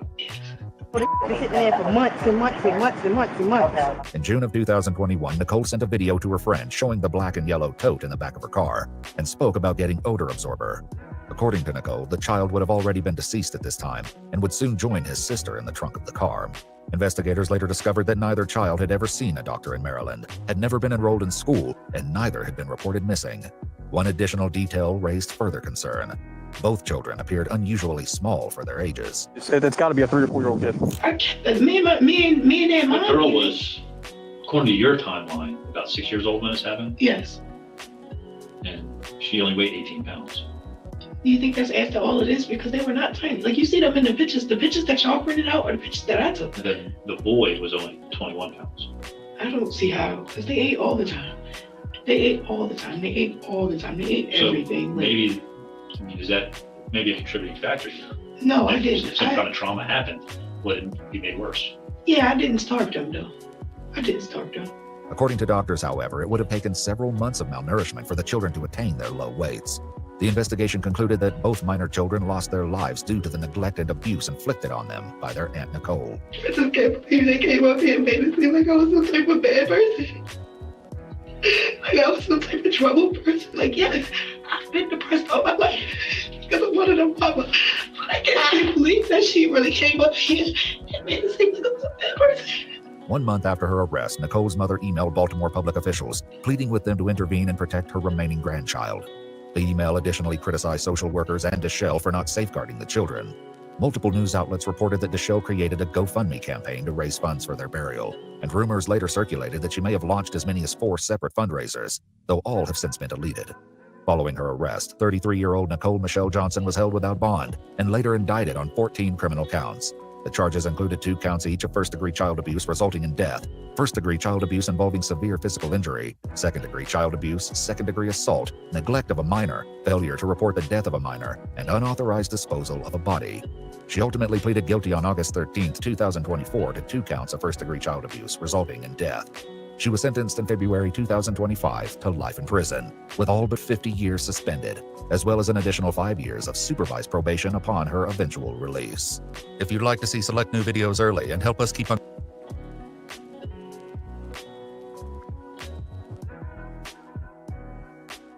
She got off way lighter than what I would have gave her. Oh yeah. Yeah. What? Hold on. And what state was that in again? Yeah, honestly, I think she in Baltimore. I think she in Maryland. Yeah. Just based off the way she talking, but I don't know. Honestly, I don't know. But okay, Uncanny said it was in Maryland. I'm good. I'm getting better with my accent detection, man. But Accent detection. this shit. She never took accountability for anything that she did, and she was the cause of her sister's children leaving this earth at a well too early age. I'm like, honestly, like I know some people like, yeah, see these black folks. I know that's gonna get said. I know that's what some people might be thinking, and I'm like, it's crazy, bro. I watched a video where these people do these they do these little skits in public to see how people would react. Like I covered one a while ago, like years ago, where it was like a woman slapping a man, and they were gonna see who was gonna intervene, and then they did a man grabbing a woman and saw who intervened. I watched one recently of a man just walking down the street and just grabbing a random kid and running down an alley, and people were just seeing how they reacted. People didn't even react. They just kept going on about their business. You just watched this random person grab this random kid, and people didn't even say anything. Wow. Like they did like a double take look and just kept on going about their business. They didn't open their mouth.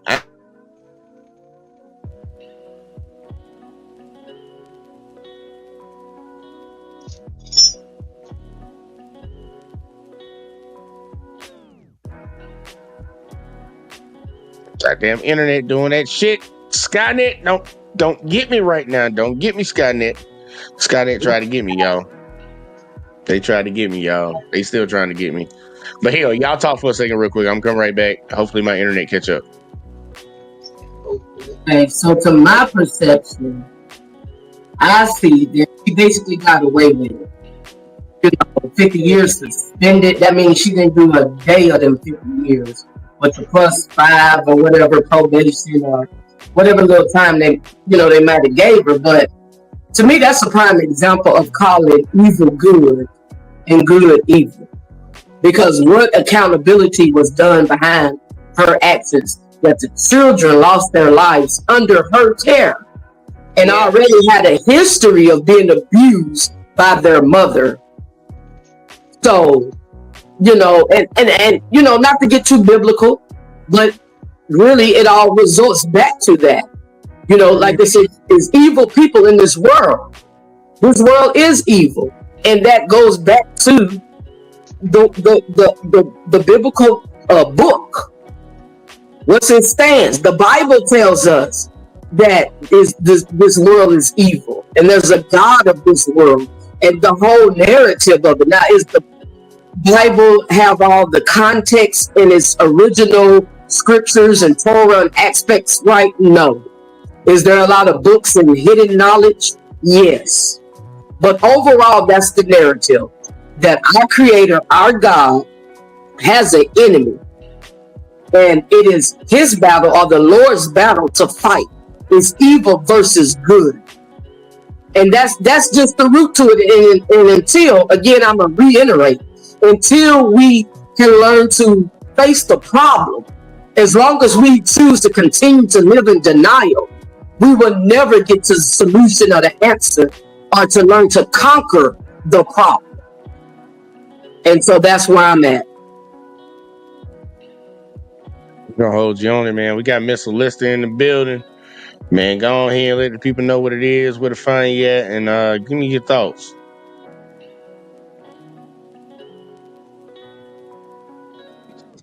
Well, greetings to everybody, man. You can find me at Mr. Lister.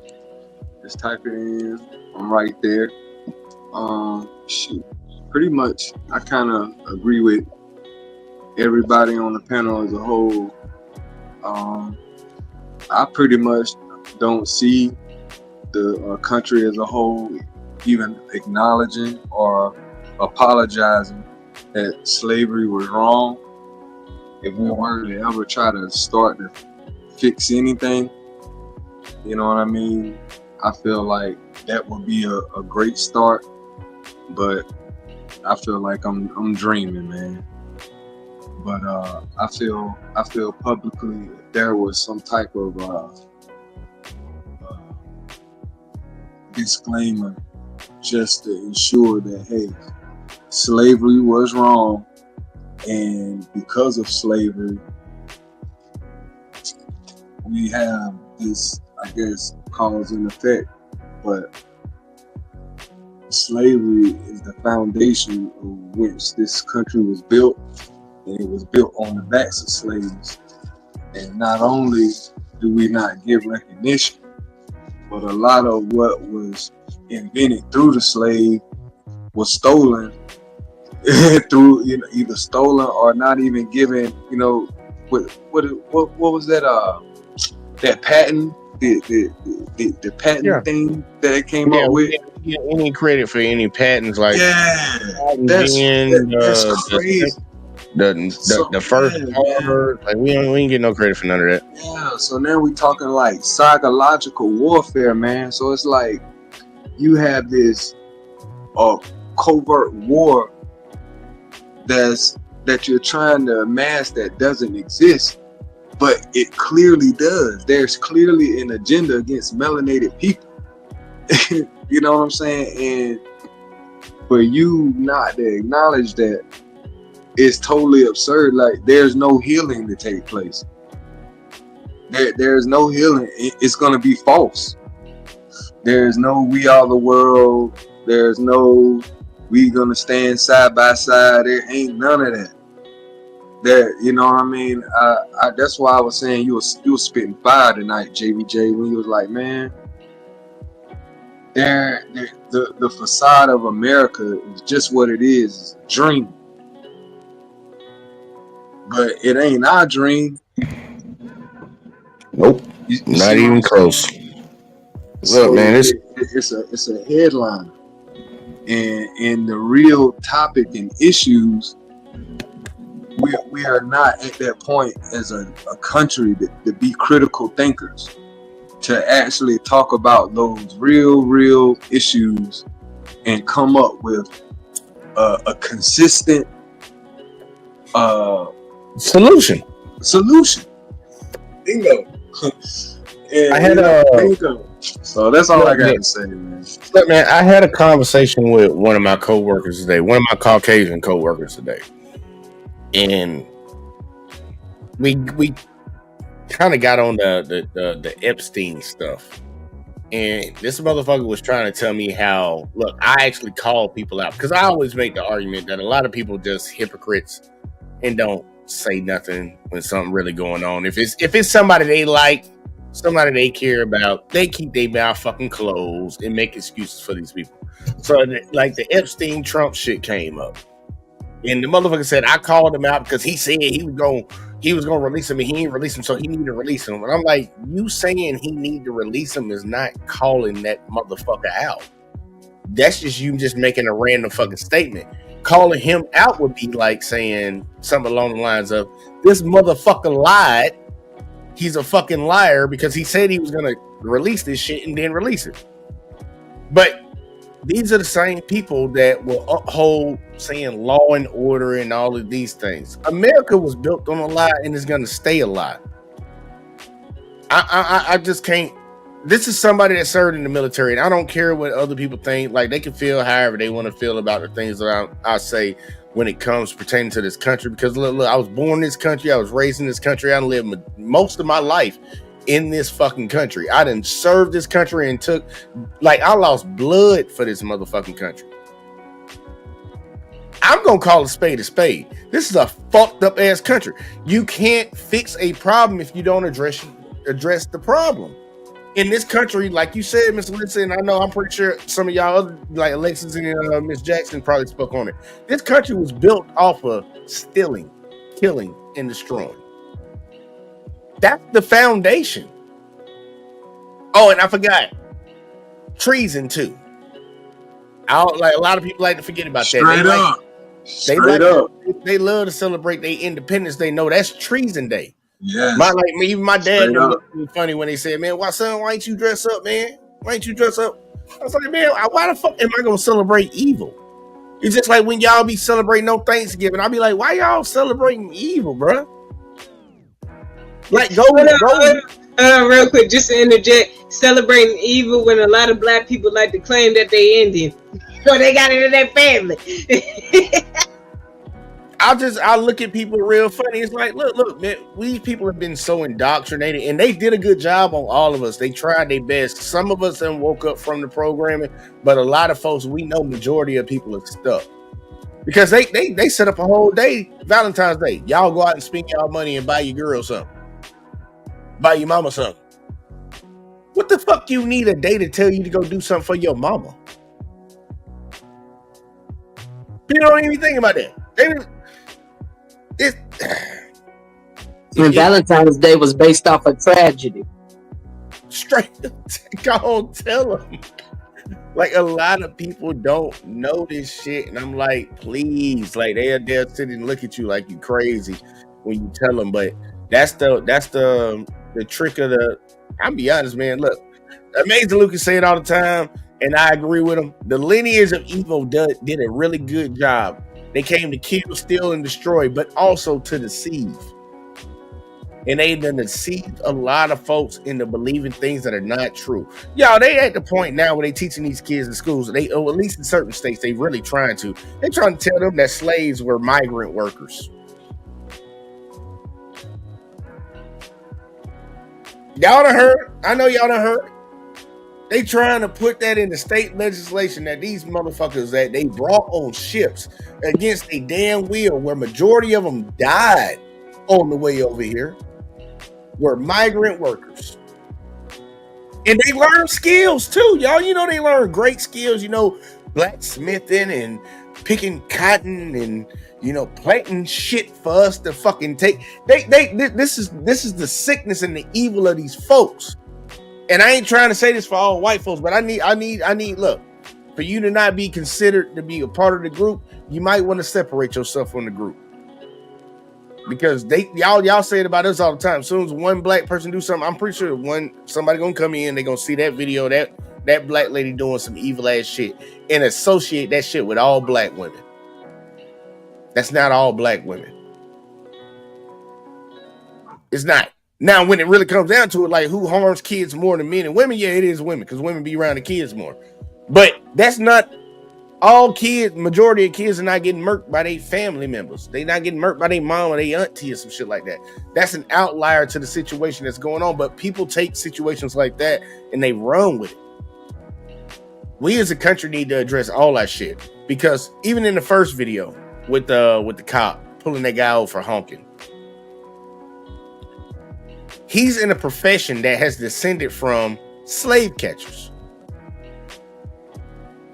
That's where the police come from, for all the people that don't know. The state established and gave people powers and a gun, a little bit of money in their pocket to go chase down niggas, because that's what they called them at the time. Niggas that ran away. That was because niggas was considered property. They just fucking transformed that shit after slavery ended into, well, y'all just police everybody now. But make sure you get our money for us, because we need money. You know, see, you gotta understand that that's what the police do. They protect and serve property, and we were considered property. We weren't considered human. We were considered property. 2/3 of a human being, even after we were slaves. I'm 2/3 of a man. I'm 2/3 of a man. And people ran with that. They was look. Their lineage was perfectly fine with that. But they tell you how you need to act and how you need to carry yourself. Yo, we were the only race that was systematically not forbidden to read. Forbidden to read and write. Lose your fingers.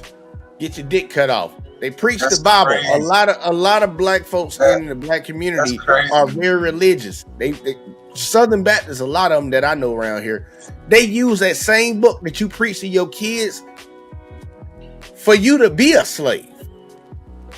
Slave, obey your master. I don't know how many times they preach that shit during that time. And people be on the energy on move on. That's cool. But this shit is recent though. Look, you know what I mean? Like it ain't like it was a long time ago. Just a few generations back. I'm gonna give some of y'all that don't know, y'all in the chat. If somebody ever tells you that you as a black person, when you bring up the issues and the history of this country, and they tell you need to move on, tell them to move on from July 4th. Tell their ass to move on from Thanksgiving. Tell them to move on from Christopher Columbus not really discovering America. Tell them to move on from all the things that they celebrate. These motherfuckers go rent out a whole yacht, spend $100,000 to celebrate a day when they fucking turned on their own home country. Don't ever let somebody tell you that you need to get over that shit. Put that shit in their motherfucking face. Like, for real, put it in their motherfucking face. But I feel like when it comes to our community and our people, slavery was so powerful and it was so poisonous that it's kind of a reverse psychology, or it's an unconscious self-hatred. You know, why we got black folks deleting each other? You know what I'm saying? And they taught you to hate your skin color and your hair and your hair texture and your nose and your lips and all this old type of stuff. And at the end of the day, it results in what? Destroying one another, which leads to hate. And it all goes back to slavery, you know? And so it's just a poisonous that when it comes to our people and our community in particular, you know, that, and we survived it. I mean, we've come a long way. We are survivors, you know, but see, you got to go, let's dig in a little bit deeper and a little bit closer. So why was they out to attack the Africans? Because we are African. Why was they out to compete against us and destroy us and suppress us and oppress us? Because we are the original man. Yeah. We are the original man. Mm-hmm. That's what it's all about. And they felt like, I guess, we were God's chosen people. But if they knew God, or, you know, the supreme being or creator, that we all are created in his image and in his likeness. And so, you know, God is shows his individuality in all the forms and different races and cultures. No, not them though. Not a lot of other races. I sent this, Alexis, you remember when I sent you the 12 tribes of Israel? Who those people are in today's time right now? Yes. I remember. I still got it on my phone, yep. These folks know they ain't them folks. But here's the thing on this. But hold up. Here's the thing on this. The creator created all mankind. Mankind didn't create himself. They are a mutation. Right? The creator created all human beings. Now, as far as like different races and all that got caught up, all that got mixed up, you know, all down through the histories or whatever the case may be. Yes, we are the original man, Adam, Lilith, Eve, and the Garden of Eden or whatnot. But so we're the original man. The Garden of Eden is off the Nile River, which is Africa. But you know, as far as human mankind, you got different races that comes along. But human mankind, all over the board, you know, our creator created us in his image. And all I'm saying, this is my whole point, and I'm gonna move forward on this subject. That where is the hate coming from? What is the roots of them attacking us, our culture in particular, our nationality, our race? Because Is because we are the original people. Well, they doing it because they ain't on that list right there. All humankind is on God's list. God created all people, whether you accept that or not. Look, if we're the first, everything comes from us. They not on this list because they didn't. They have blue eyes. They have blue eyes. And let's say you're a person that has blue eyes. Matter of fact, here, black person that has green eyes. That's a mutation, right? Well, again, you got a mixture of all kind of different races and species, and it gets even deeper than that. You go back to the damn apes and the cavemen and all that, you know, because we evolved down through history. You know that, right? We don't have Neanderthal DNA inside of us. Us as black people, we don't have Neanderthal. That's something completely fucking different. Okay, so what I'm saying is every human being didn't make themselves. I guarantee you that. If that's the case, you wouldn't die. Say it again. You have a creator. Every human being did not create themselves. No. Look, nobody. You would not die. Nobody's arguing. You have a creator, and all my point is that we were just as far as our race goes. But it is really no big deal about race because the creator or the power source of the universe creates all, you know, it shows all individuality of different races and things of that nature. But why was we attacked is the point. Because we were the original people. That's what it all boils down to. It's not even that we the original people, man. We God's folks. We God's chosen people. He told you who his people were. He even gave you. That's error. That's error. I'm telling you, that's error. Because at this, you know, that's error. You're talking about an old covenant, but see, there's a new covenant that fulfilled that old covenant, and now whosoever will is free to come. And as long as you got blood running warm in your veins, you have hope because you didn't make yourself. You heard of the story of Yakub, Inky, and Lil? Say it again. You ever heard of the story of Yakub? South America? Yakub? Yeah, Yakub, the Inky and Lil, about the genetic splicing, and how the races were made. Yeah, look, dude, if you really want to go back, like if we want to get deep diving into that shit, man, you can even talk about the people that were exiled, the albinos. People don't want to talk about the albinos. They got exiled from Africa. Because that's where it starts with them. You know what I mean? You gotta go back. You gotta go back to the albino. So when you look at the animals in the genetic mutations, you have animals as well that are albinos, like the white tigers, the white lions, white sharks. It crosses genetics. So now we're talking about genetic mutation and genetic engineering. Yeah, because we had a lot of people that practice eugenics. I say this in order to go to the further back you go, it's kind of like going into the future. Yeah, you see just how technologically advanced these people were. Right. The further back you go. But look who controls narrating history.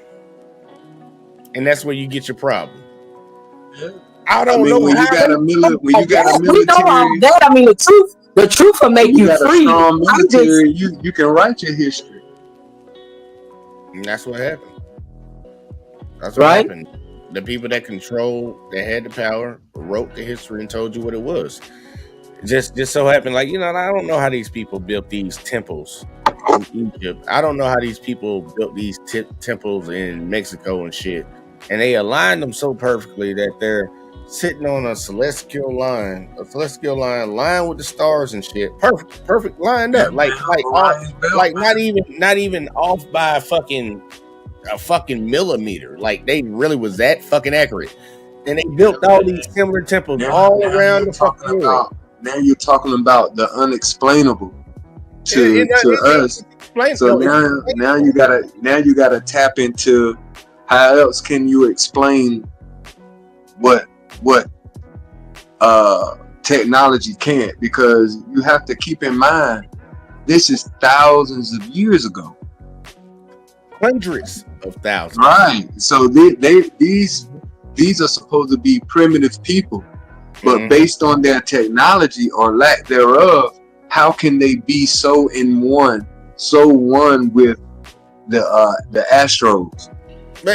How is that possible? And then mathematically calculate where to put these specific. We don't know what the fuck they are, to be honest. I know exactly what they are. You know what I'm saying? I mean, it could. I feel that's a multi-layer answer. There are a lot of things. The deeper you go, because some people look at these. Have like the structures of the pyramids. They just discovered that they have these 50-foot to 70-foot beams underneath of them that have water. A whole system, yes, a whole system. Right. This is a new discovery. So look at the thousands of years people have interpreted what the hell this shit is, and it took radar and X-ray vision to locate what we now know they got. Okay, that possibly could be something entirely different based on the beams and shit. I'll tell you who those people were. You know what I'm saying? I'll tell you exactly who those people were.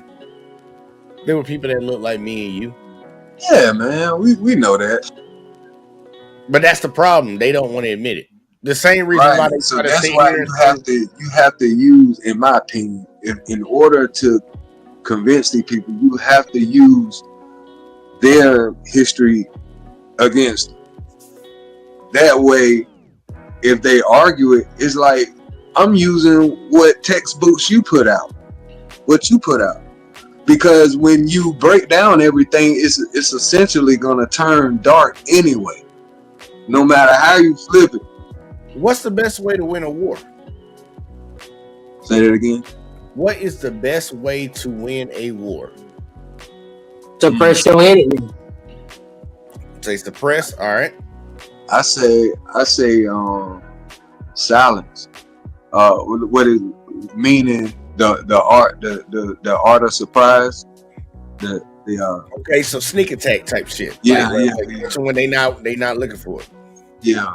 I'll tell y'all, it's to win the hearts and the element of surprise. That's it. Element of surprise. It's to win this right here. You win the hearts and the minds of these motherfuckers, you can beat anybody. Yeah. Which is a form of suppression. That's a form of suppression. Yes. I wouldn't call it suppression. I call that. Well, it's through deception. Propaganda. Yeah, if you want to add it in, through deception, right. If you want to add it in there, you can add it in there. I'm just saying, like, if you can control the narrative. Yeah, right. So that means control the media, all the influence of the people. That's propaganda. You can shape whatever the hell you want. Some people that America, we always shape to be the hero, no matter what. The United States didn't take out Gaddafi. The United States convinced the people in his country to take him out. Go. Propaganda. Look, Malcolm X said it best. You discover the truth through the lies. Go beneath the lies to seek and reveal truth.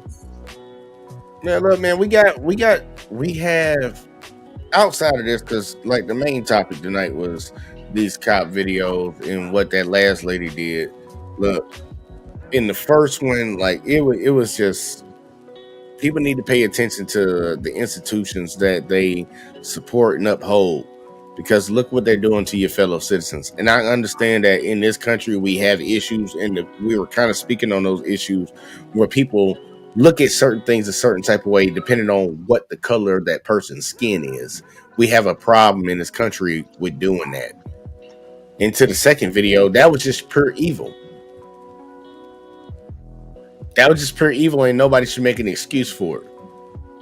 But you know what the funny thing is? I know what I would hear on that one is that, oh yeah, that's what black women do. That's not what black women do. That's what women as a whole actually do. Because if you look at, not as a whole, like in the sense of like 100%, but if I ask you, who's more likely to harm a child, men or women? Who would y'all say? I would say both, because neglect and abandonment. More likely. One got to be higher than the other. You got to pick one. I would say men, because neglect and abandonment is a form of abuse and harming your child as well, mentally and emotionally. All right. Miss Alyssa, who would you think? Men or women? Well, I think about what?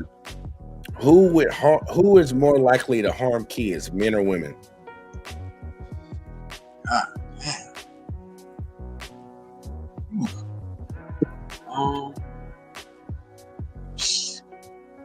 Man, get back to me, man. That's the. No, I never even thought of that question, bro. Give me a guess. I think it's 50-50, bro. It ain't. You gotta pick one. Who do you think is more likely? I leave. Lord knows, bro. I can't. Just take a guess. Shit. It's just a guess. You ain't making a statement. You're making a guess. The mother, a girl. A woman. All right. It's Alexis. I don't think Alexis is still there right now. What happened? What's up? I said, who? Just give me your opinion. Just yes or no. Or, well, not man or woman.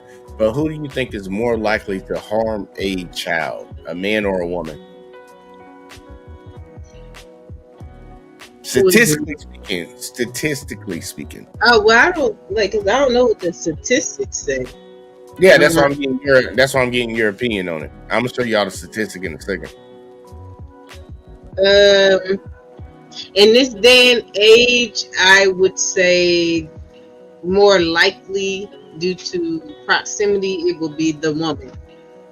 Okay. Y'all read that on screen. In 2021, about 274 children. Yeah, like I said, by proximity during this time now, the women have the children more because, you know, back in the long days, long time ago, it wasn't women just having the kids. Like, you know, women couldn't get divorced, women couldn't get a bank account. Like, there was a lot, like, even before that was a lot of stuff. It was always. Well, the bank account one is one that I don't think women should use. That one, I don't think they should use the bank account one. But the other one, I just said, like, little things that we consider like just common, like, oh, you ain't got that, or you ain't got some type of way of where your money is sitting. Like, people look at you like, really? But I mean, couldn't get no debt though. Think about that though. They can go out and borrow whatever the fuck they want on their husband's name, and nobody could come back for them. So I'm saying, like, that's why I would take that one out. Yeah, but I'm saying, like, so, because if you're thinking about it, back in the days, back in that time, there was a lot of the male abuse was different. No, I think it was worse for women back in the day. No, but I'm saying, like, as far as women back in the day. Men doing stuff to children, a lot of times it was more the S word more than just. I still don't think men on a majority were harming kids. Like, look, if it came to them folks. But hold on, but I'm saying, that's what I'm saying. If you want to say harming as far as they're not physically abusing them, no, I'm including physical. No, that's what I'm saying. They weren't physically abusing them like a fight. But if you're doing something sexual to a person, that's still abuse. And yeah, that took a lot of the male thing.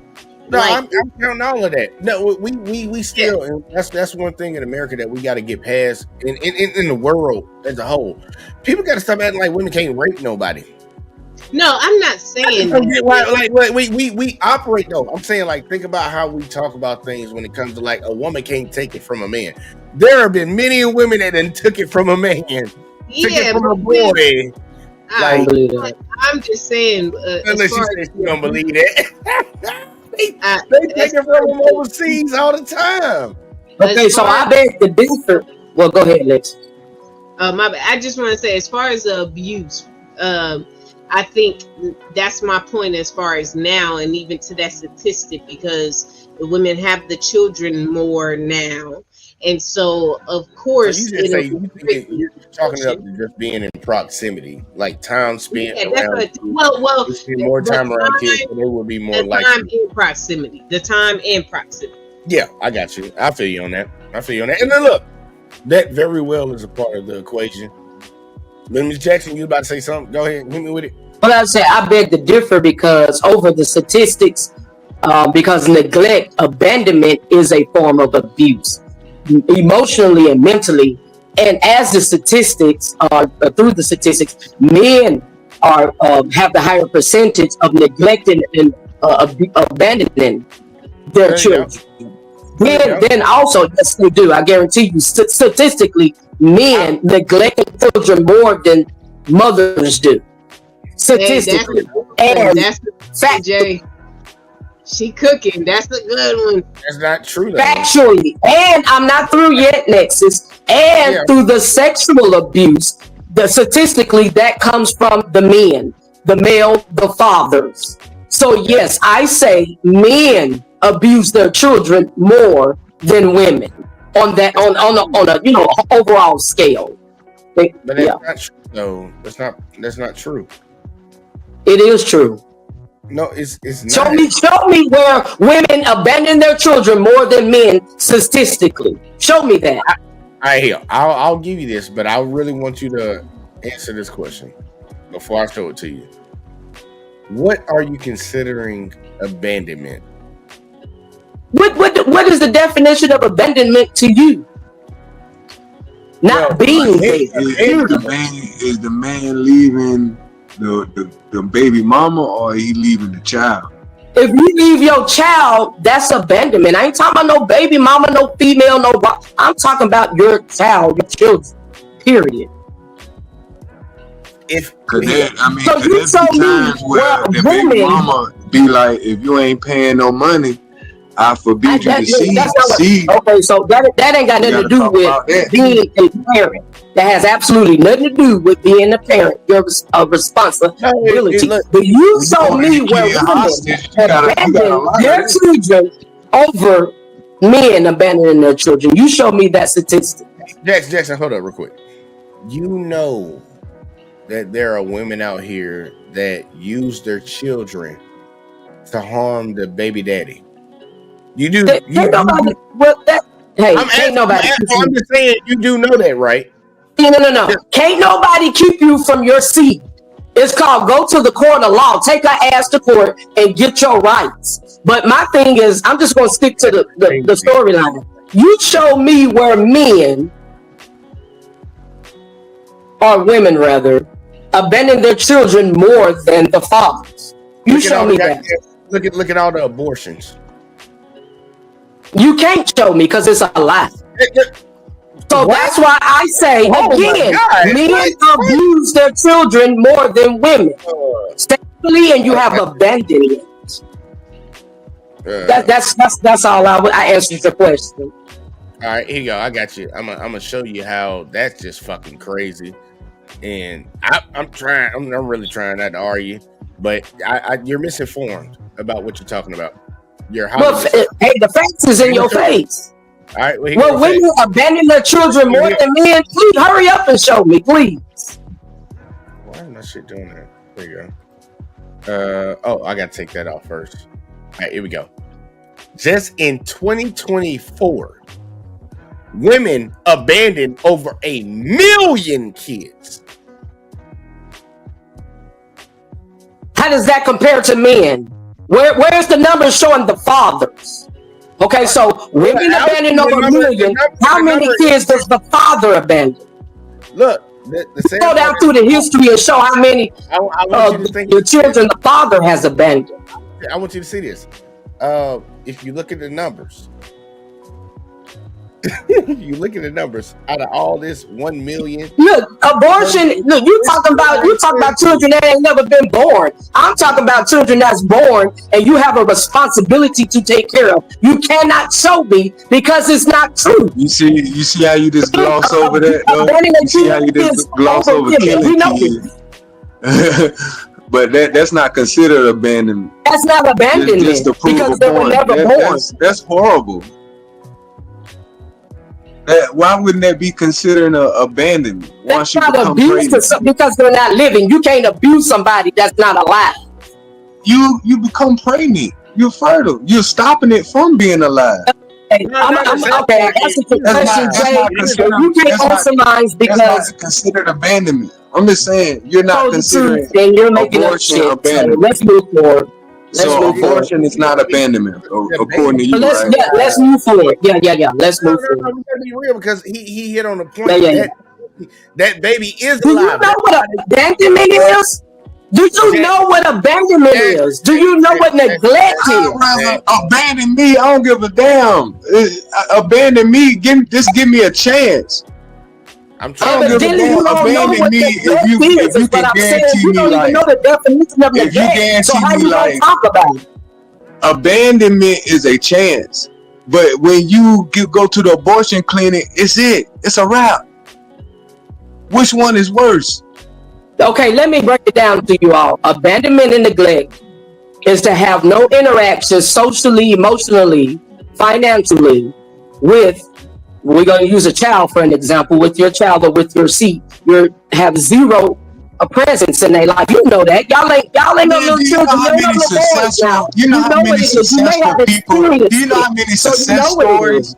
For every abandoned, sad story, you have a success story that people don't know their fathers, never met their fathers. That's not what I said. I answered Jay's question. Jay said that women abuse the children more than the fathers. And I proved him wrong because abandonment and neglect, absence out of a child's life is abuse. But you don't have no numbers to back what you're saying up. You don't have any numbers. You're just saying something. He ain't got none either. So what's your point? You don't have any either. You're looking at the numbers right there. It's not abandonment. You ain't got no numbers. You ain't got no numbers. But what I'm saying is, I'm asking you a question. Do you consider abortion being abandonment? Again, you cannot abandon or abuse someone that's never born. So that's a no, right? Abortion is not abandonment to you. Well, I thought we would be past that. What I'm saying is, abortion is termination. You killing. Virtually, you killing a seed. Okay, so I'm gonna say this, Mr. Listen. We talking about two separate subjects. I'm just trying to explain to you that you have a lot of people who have not met their father that are very successful in this country, millionaires that have not met their father at all, or their father have not met him since birth, and they are successful. So what I'm telling you is, for every story that's sad, that because of abandonment, you have a story that they overcame that because other people have stepped in for their abandonment or for whatever reason, whatever they got into, but they overcame the abandonment of their parents. Listen, just hear me out. I see where you're going. I see where you're going, and you're taking this to a different level. I'm a living witness of that. I'm taking it to a different level. I'm telling you, you brought up abandonment, and I'm telling you, because it's still a form of abuse. You have people who are successful in life, still abuse, whether you want to accept it or not. Abandoned. Is that not true? That you have people that are successful in life that are thriving despite being abandoned. That's not true. I just told you I'm a living witness of that. So I know it's true. I'm a success. But what I'm telling you is, it's still a form of abuse. So what I'm saying is, because it's called being irresponsible. Killing what I'm saying. Versus you aborting something, giving it no chance because you're a success. You're a success. I'm a success. That's two separate subjects. That's two separate subjects, man. You talking about something else.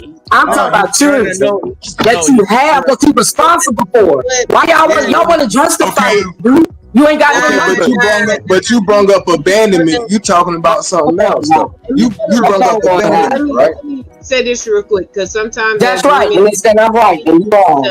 My phone going hot. And I think she's not, because she's intelligent. So I don't want to say that you're not understanding it. You don't like that he brought it up, but what he said is on par. It is no misunderstanding. He's not reaching to no.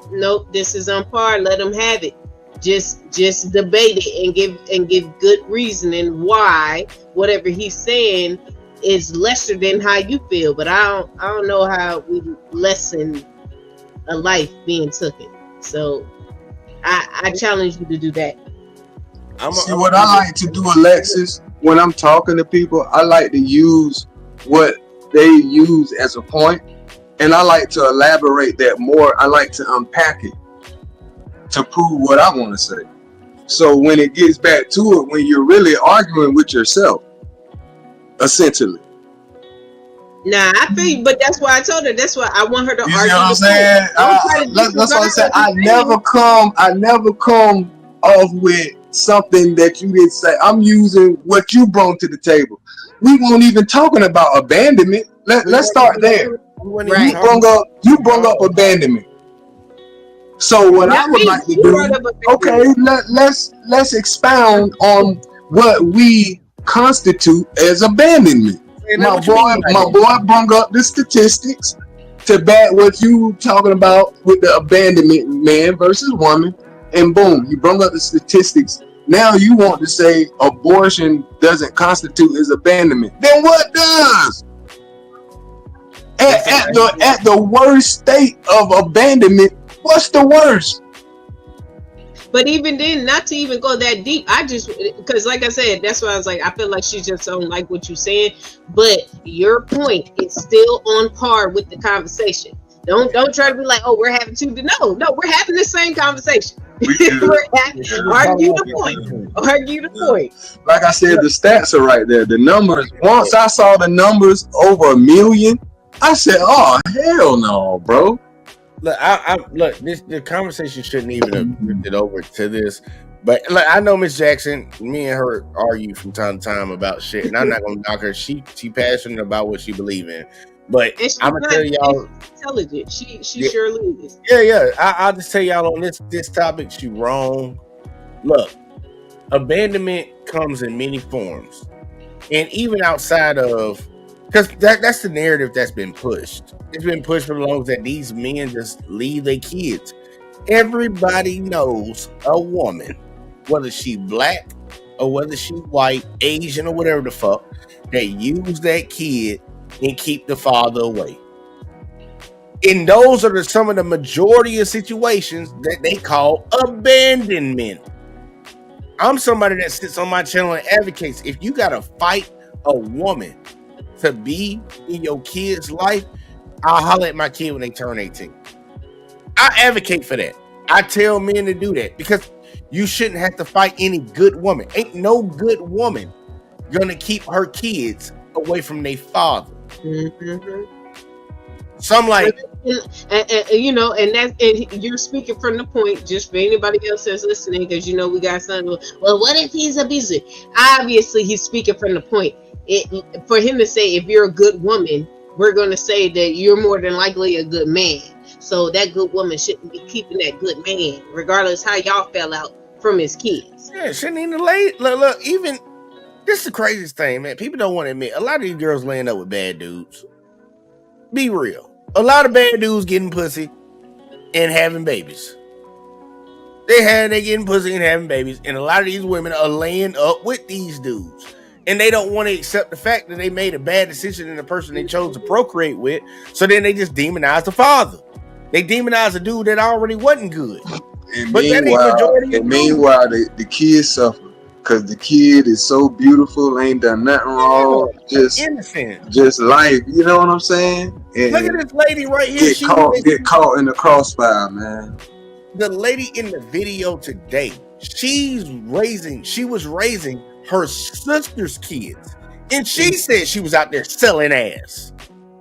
I'm selling ass. I was on my way to sell some ass right now when y'all stopped me. But yeah, I did delete my niece and my nephew. It be people that's in really fucked up situations, got their own life fucked up, and they trying to throw the blame. Where's the man in the situation? If the man was in the situation, this wouldn't have been happening. But if you see, well, it could possibly happen.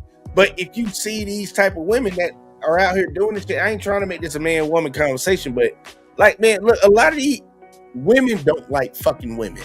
Like, can women just be honest about this shit? Because I know you will, but other women, goddamn, y'all know y'all don't like other women. Y'all don't like them. Y'all don't like how they carry themselves, how they move, how they talk, what they do. Y'all don't like them. Y'all just side with them when y'all don't like a dude, and you can get the other women to come ahead and join in. But most women don't like other women because women know women are messy. They know they cause problems, especially when they not getting their goddamn way. Just picture a relationship where two people got a kid. Can we say dudes would dip? Yeah, I know some dudes that would dip. I know a lot of piece of shit ass dudes.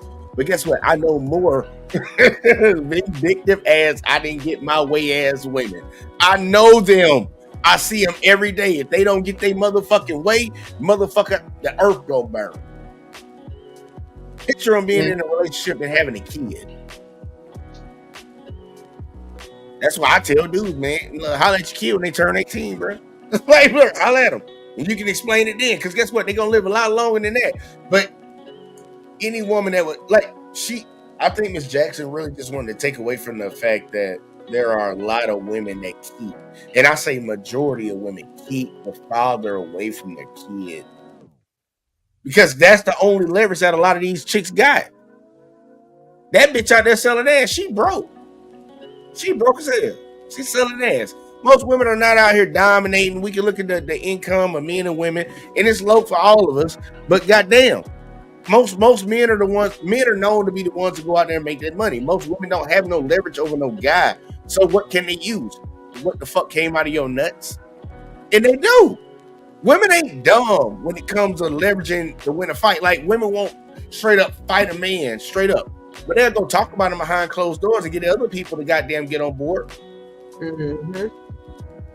If you ain't got the ability to do something, you figure out a way to get it done without having that ability. Mm-hmm. A motherfucker that can't jump and dunk, guess what? He turned into Steph Curry and learned how to shoot. That bitch learned how to shoot. Like people adapt, and people need to stop acting like this. Like, she's sitting on. I was getting irritated with it, but I don't want. Honestly, I don't want to argue with nobody. But Ms. Jackson, you are wrong. I will say that out loud. You are wrong.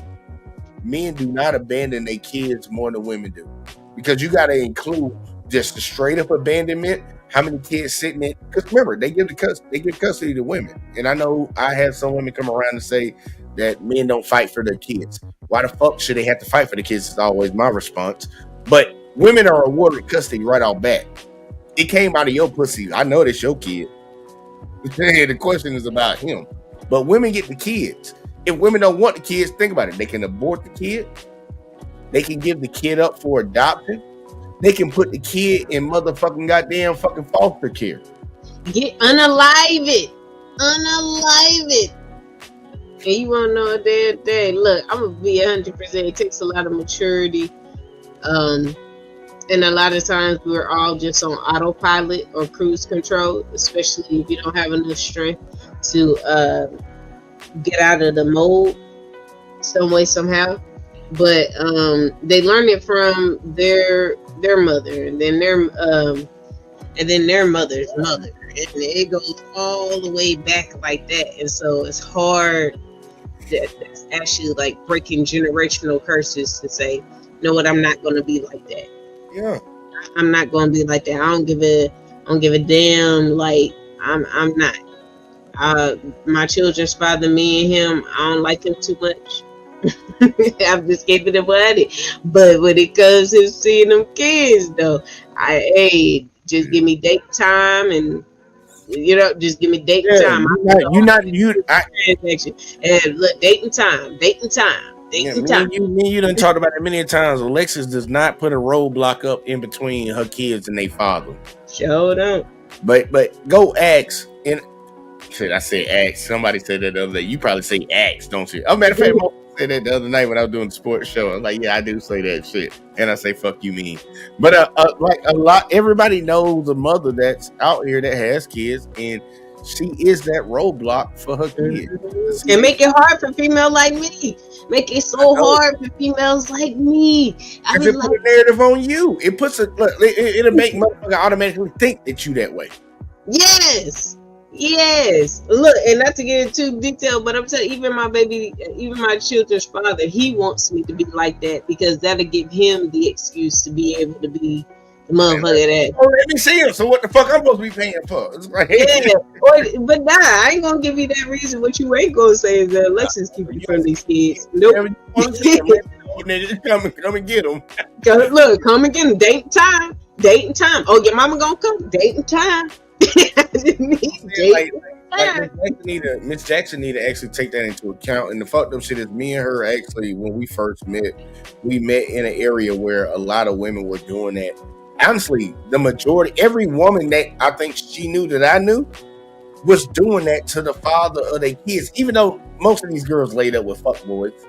They laid up with fuckboys and had dudes like, these motherfuckers they staying at your place and staying at somebody else's place. They ain't got a job. You laying up with them, having a baby with them. But they did that when they didn't get what the fuck they wanted. I need money for this. I need money for that. Even though you getting, and I'm not gonna knock it. A man should provide for his kids and the girl he had a baby with. But these motherfuckers is getting Section 8 or even just staying in the project, getting food stamps, Similac and WIC and all that shit was taken care of. And the motherfuckers still talking about they need some money. And like, money for what? And they do look at them like they crazy. But dudes are gonna always have to catch that L because for some reason in society, we are not looking at this shit honestly. We're taking an emotional response and an emotional stance on it. And I get it because look, me personally, I know I'm still caught up in the brainwashing. I would probably run out faster if my sister was getting jumped than my brother getting jumped. It might be just a little bit more pep in my step. Being honest, my sister, I'm gonna get out there quicker. With my brother, I get out there, I'm still gonna go out there, but I probably just won't do it as fast if it was my man. Like, come on, man. Like, we know we treat women differently, but we yell in society that men and women are different. But in my honesty, I need to have more protection for a woman because I know what I can do compared to what most women can do. And even women even know this shit. We just got to stop playing that fucking game. But for when it comes to this abusing these children, we already talked it up, man. Women spend more time with the kids anyway, so you got more opportunity. And then we got to take into all these deletions of kids. That's been happening. That's been happening. And only that, and then you add in other factors, and it's and just to pivot, just a tad over, us as human beings have to be stronger mentally. Yes, because I can see how, in a sense, stress is an MF, and it'll be things like that, but it's okay. And if you don't ask for help or you don't take advantage of these resources, this is the reason, like, why I'm because they'll do a whole lot of tap dancing about this thing with Trump, and as far as the food stamps and that gig type thing, what he's actually proposing makes a lot of sense. Because why are you on Section 8 forever and passing it down? Why you, like, I know females that actually would talk like, yo, I'm not working so many hours because if I do, they're going to take my stuff. And it's like, yo, I know what people are getting a lot of times in these food stamps and stuff like that. And if you see them getting a lot of times because they're actually just not doing nothing and they don't want to. You know what I'm saying?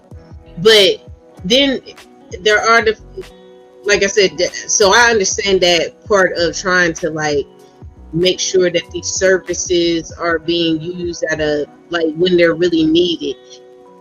And there's services out there that help women.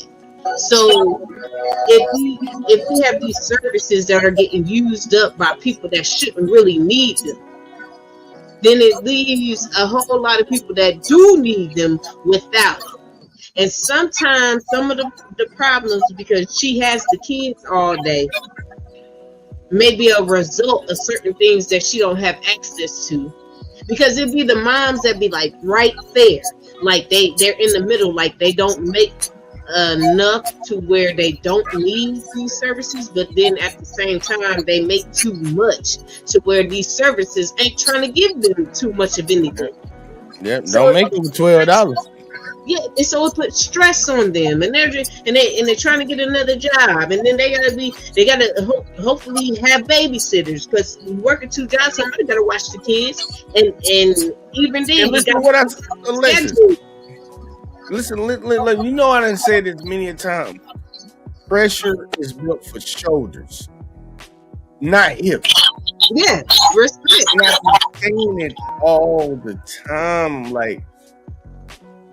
A lot of these ladies are putting themselves in those positions where I'm strong and fucking independent. It's like, motherfucker, you're not built for this shit, bro. Stop trying to do it.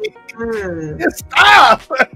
Just stop. Because then you gon' like the situation you talking about. Jay, but you gotta, that's what I'm saying. We have to go back to the beginning of what I said. We have to be strong-minded. We have to. And like this is something that I'm preaching to my daughter about, being strong-minded and how she handles situations, because I understand that I made the choice to not be with my children's father, and then I waited a little bit trying to see if we could still work it out, and then it ultimately came down we weren't going to be together.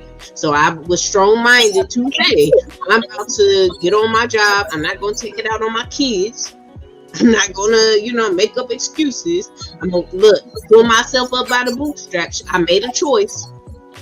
Let's get it now. And a lot of people just don't rock with it. You rocking with it. You're not making excuses about your situation.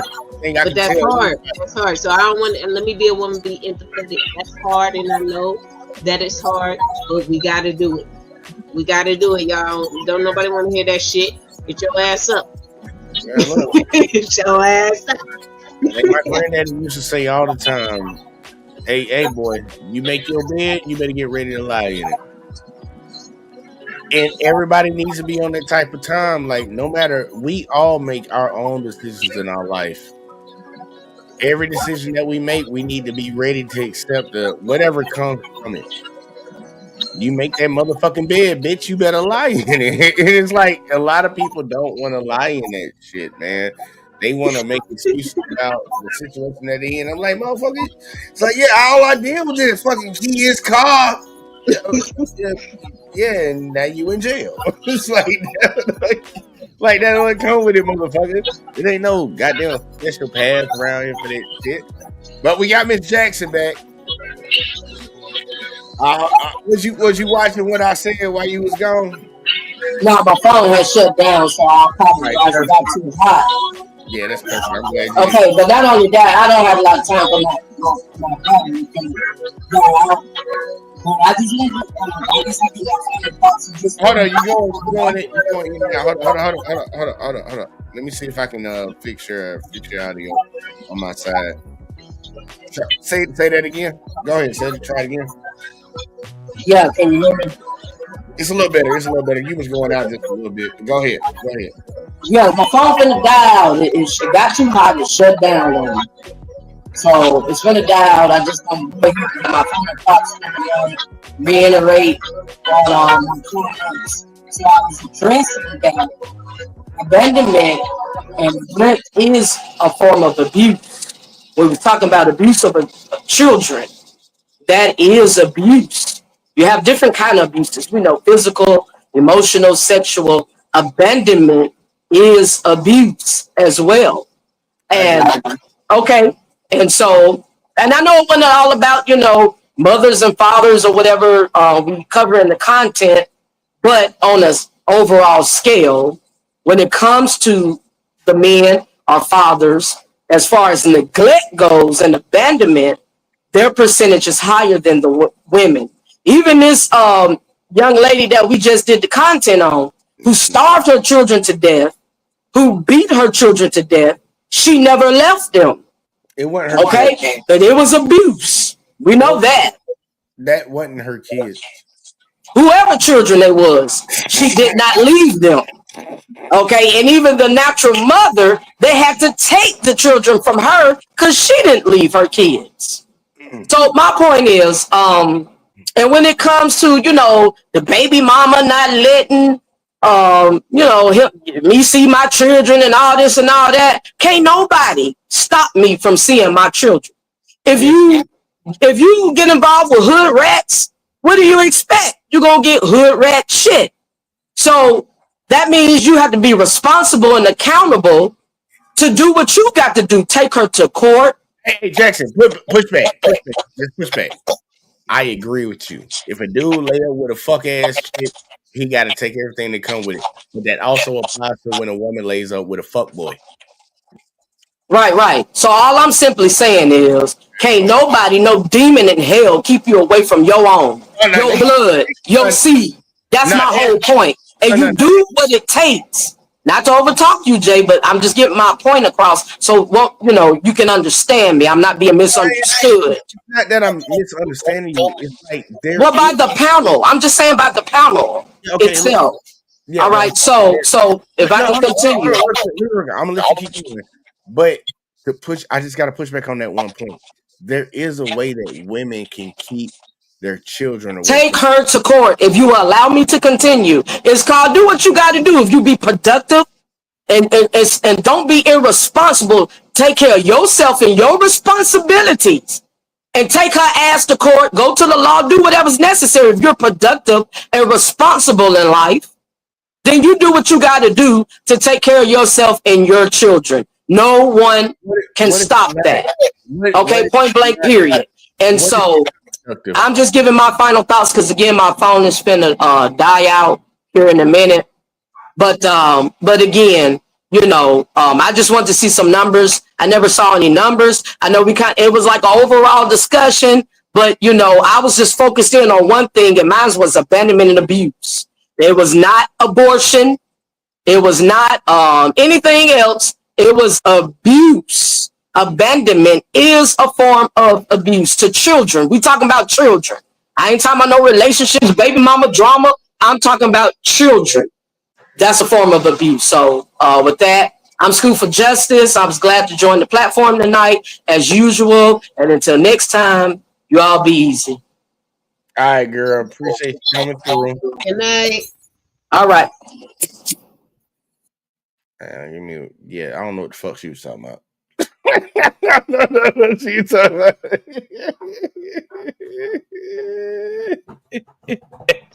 You hell, bro. You hell. I'm getting better with not arguing with folks, but I'm like, bro, that's crazy. That's something else.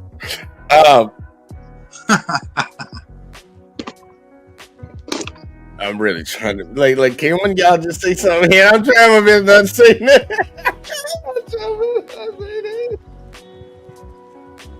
I dealt this shit the other night on my Tuesday show. That was I do not support that message that was just put out here. I'm sorry, y'all. I do not. I'm not really trying to have a conversation. I don't even know how we got on it about abandonment. I might actually brought it up myself, but no, it was about abuse, and she was saying that men, because I was talking about how women are around the children more, so it would seem like the abuse, but obviously I think she was trying to point to abandonment because of bringing up the point that women are with the children the most. Yeah. And a lot of times that's because the father is not there. So abandonment would be the form of abuse that the man is having. You know what I'm saying? That's where I think it was. That make all the sense in the world, because I can get that correlation. And it's crazy, man, because like, you know, the CDC came out with that study they did a while back. I think it was like last year or whatever. And it's like, who out of all the races, because I think Miss Jackson is speaking from the black experience, because most of the time you speak from the experience of your community. And it came out in that study that like black men, even if they weren't in the home, were more involved with their kids than white men, Asian men. I'm talking about men that are even like these men that supposedly staying in the house with their kids. These black men were more involved with their kids. Like that's a lot of dudes fighting to be in their kids' lives despite whatever situation they're going through. Some of them might not be in the situation, and some of them might be in one. Because the majority of the time when I know some mom and a dad ain't together in the black community, man, she keeping that motherfucker away from them kids. It's rare when I run across like good black women like yeah, me and him we just can't be together or whatever the fuck, but he gonna be like, Alexis, you are a rare person. Like, we ain't gonna be together, but he gonna be in these kids' lives. It's like, I don't run across. We gonna be together, but we gonna be together. Like, I don't run across a lot of black women that be on that type of time, and I'm like, it tripped me out that it's like this.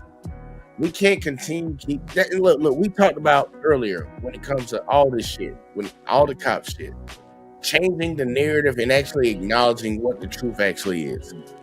Not constantly perpetuating these same lies that's gotten us to the point that we got to. Like this, we got fucked up foundation. That's a fucked up foundation that people keep using. Man, most of these dudes, man, first off, most dudes ain't got no goddamn kids anyways. Like less than 50% of black men got kids. Less than 50%, I think, of all men have kids in America. But when it comes to abandonment, I'm like, man, these motherfuckers, man, most dudes ain't abandoning their goddamn kids, man. Like, bro, they just not. I don't know why the fuck they keep saying that shit, bro. And people just jump on board because it's like, yeah, it's easy to demonize dudes. I'm not saying dudes don't do fucked up shit. Just like in this video, the last video, you think I want to sit here and show a black woman deleting her niece and nephew? But there are people out here that do that shit. I feel you. But I'm not going to sit here and say that's a majority of black women. Right. But it's like on the other side, man, people just be coming out with these narratives, bro, just trying to bribe, brush, paint. It's the same thing that white folks be doing when they talking about black folks. They all do this. Like, no, the fuck they don't. Bitch, I get up every day and go to work. I know you go to work, Miss Alyssa. I know Alexis working 2 goddamn jobs. Where the fuck is all of us doing that? Where? No, you find one dummy, one idiot, and you attribute that shit to everybody else in that community. But get mad if somebody did that same damn shit to you. You're like, oh, yeah, that's what white people do. Oh, well, y'all say all white people. It was just that one white person. I don't even know him. That's what they do every time you say all white people. It's like, nah, bro, man. Look, we gotta stop. We got data, we got numbers, and we got history. You can prove your points based off of those. But if your point is not based in any of that, just how you feeling at the moment when you saying shit, man, bitch, I don't want to hear you. Back it up with the numbers. Back it up with the historical shit. Like if I say white folk, like a lot of white folks are like, you know, the lineage of evil, shit like that. I need to be able to back it up. And I promise you, I can back that shit the fuck up. I can back it up real quick. But we got to be better, man. I understand certain people been raised a certain type of way and been indoctrinated to believe certain things. And look, man, you got to get out your fucking feelings and actually look at the numbers. Because Miss Jackson, I put the numbers. I had the numbers up on the screen when she kept saying, "You ain't showing me no numbers." I'm like, the numbers are literally on the screen. Why you're saying I'm not showing you no numbers? We gotta get away from that. That's just an emotional fucking argument. You in your feelings, man. Get out your feelings and just accept reality. I know you want it to be a certain type of way, but that's not the case. Reality is fucked up and it's surprising. You might want to know about it so you know how to move around it. But I want to get y'all final thoughts before we get up out of here about the videos. We'll start with you, Miss Alyssa. We're gonna switch it up since we ain't doing all that old shit. We ain't gonna do ladies first. We gonna put the lady in the middle. So we're gonna go to Miss Alyssa, man. What are your thoughts about the video? And the cop pulled the dude over for honking. You got the lady that deleted her 2 nieces, and obviously whatever the fuck we just talked about for like an hour almost. Give me your thoughts. Everybody just starting to snap. I mean, I think the conditions of the country got people flipping the fuck out, man. In my opinion. The country always been fucked up, but there's some new shit. You know what I mean? So I don't know. The lie is crumbling. Yeah. So man, we need to pray, man. We need to pray for this. I think why you talking so low? We need some Jesus, man. We need some God. We need some Jesus, man. I'm serious.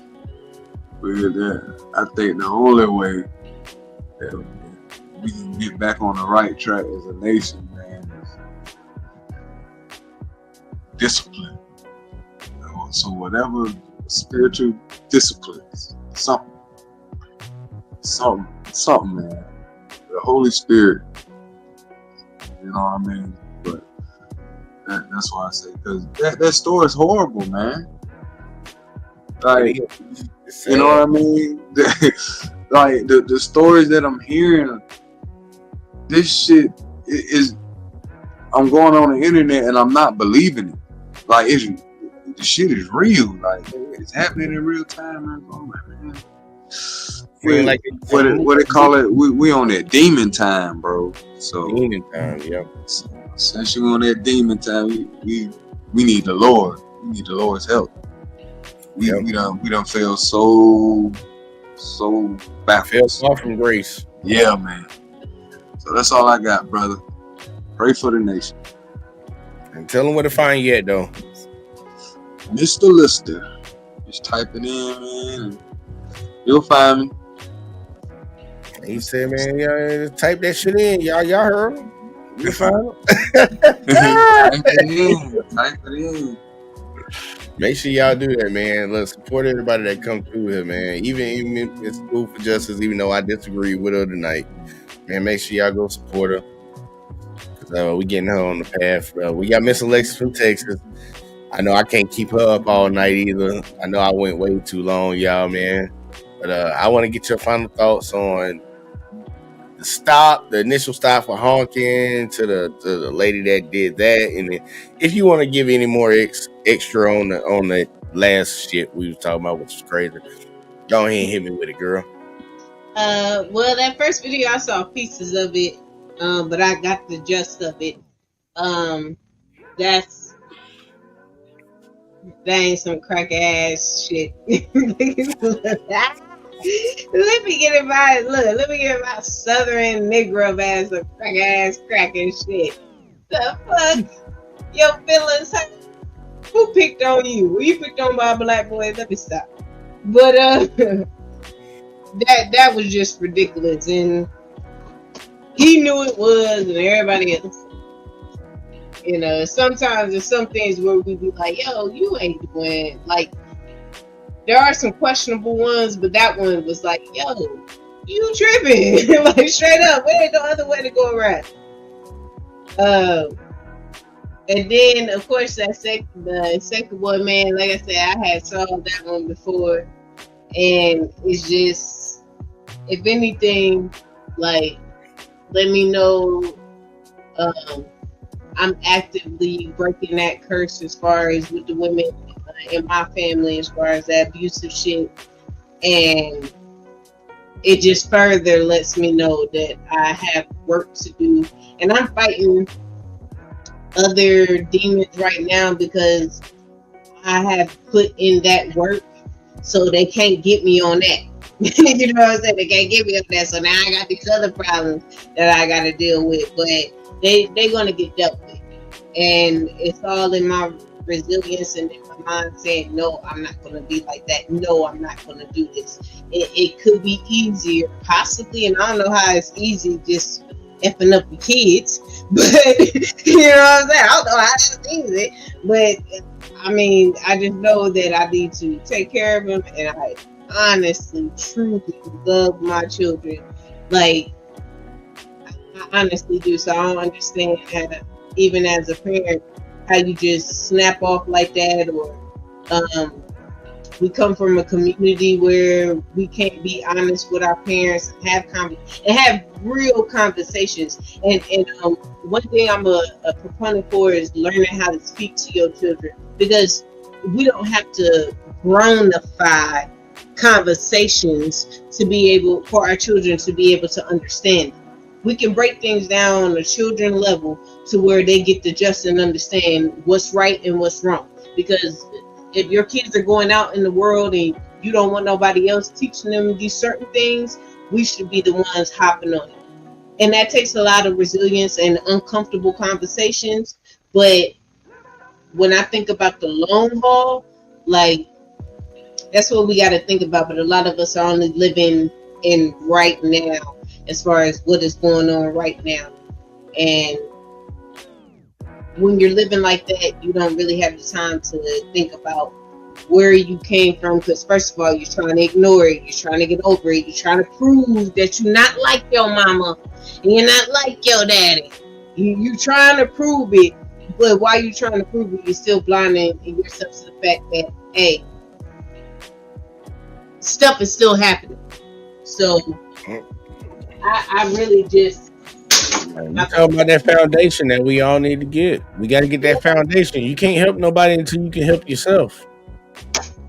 And I just want to say, I like it because, you know, I want to be so empathetic to people. I don't ever want to come across like I'm not empathetic and I'm not aware of how things can go wrong and how sometimes things like just be lifing, right? Like just really just be lifing. But at the same time, man, if you already got a foundation and a wherewithal how to make things happen and to get things done, when life be lifing, we all have the right to soul in it for a minute. Not for a long time, but for a minute, you're granted that. You can soul in it because you're human. But after you done with that, get yourself up and handle your business. Like, that's what we got to do. When we're having conversation with our children, it might be hard to be like, it's hard. I'm going to be vulnerable in this moment. It's hard to recognize myself as a woman and say that, man, I didn't choose wisely, or maybe I chose off of what was in front of me at that moment instead of thinking about the long haul. And it's an uncomfortable conversation, but it's a conversation that I do have to have to some extent, that I don't have to grownify. I can break it down to my children on the level as far as mama didn't make the right decision, so I have to work a certain type of way so I can make up for where I'm lacking because of a previous decision. And it takes a lot of strength to be able to admit that, and a lot of us are just prideful. But good show. Thank you for opening that conversation up, because it is a conversation, and amongst our people, we need to start having more conversation like these. And maybe we can break the mold if we talk about it. There's somebody talking to you and encouraging you and telling you, I know I went through that. Yes, I had a mom and I went through all of that. But I'm telling you that I'm standing here and I'm doing it. And people over here like, oh, Lexus, you make it look easy. Boy, y'all don't even know. This ain't even me. Ain't nothing but God. Look, I'm David's third cousin, I'm telling you. But yeah, so yeah, it was a good show. Good show. I appreciate that. Like, and I feel you on that, because you hit on some deep stuff. Both of y'all done hit on some deep stuff. Definitely. Shout out to Mr. Felicity. Yeah. While y'all was talking, man, while you was talking, Alexis, especially,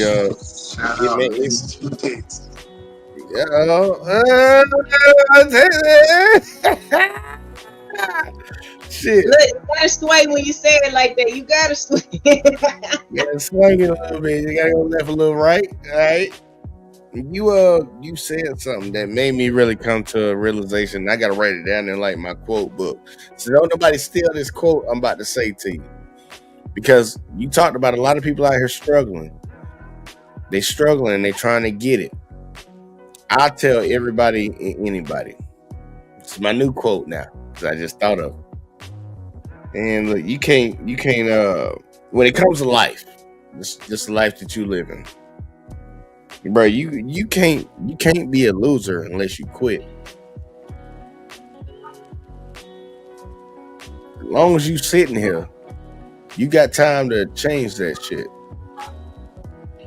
You don't have to lose in life. You got time, fix that shit.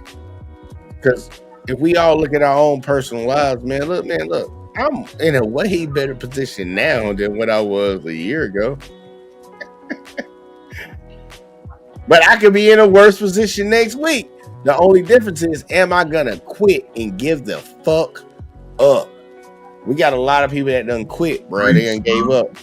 You can't lose in life, man. I say that shit, man. If somebody on their deathbed and they ain't never had nothing in their life, man, them motherfucker quit a long time ago. But a motherfucker, I know my father, he's 70 years old. He's still out here grinding. He's still out here grinding. He doing shit that I don't even want to do. I wouldn't do. I'd be like, Pops, I wouldn't even do that shit. He getting up, cutting grass and shit. Man, you too old to be doing that goddamn shit. He ain't quitting that life. He not. He ain't gonna never go down in the history books as being a loser. Man, only people in life that are considered losers are the people that quit. So don't quit, y'all.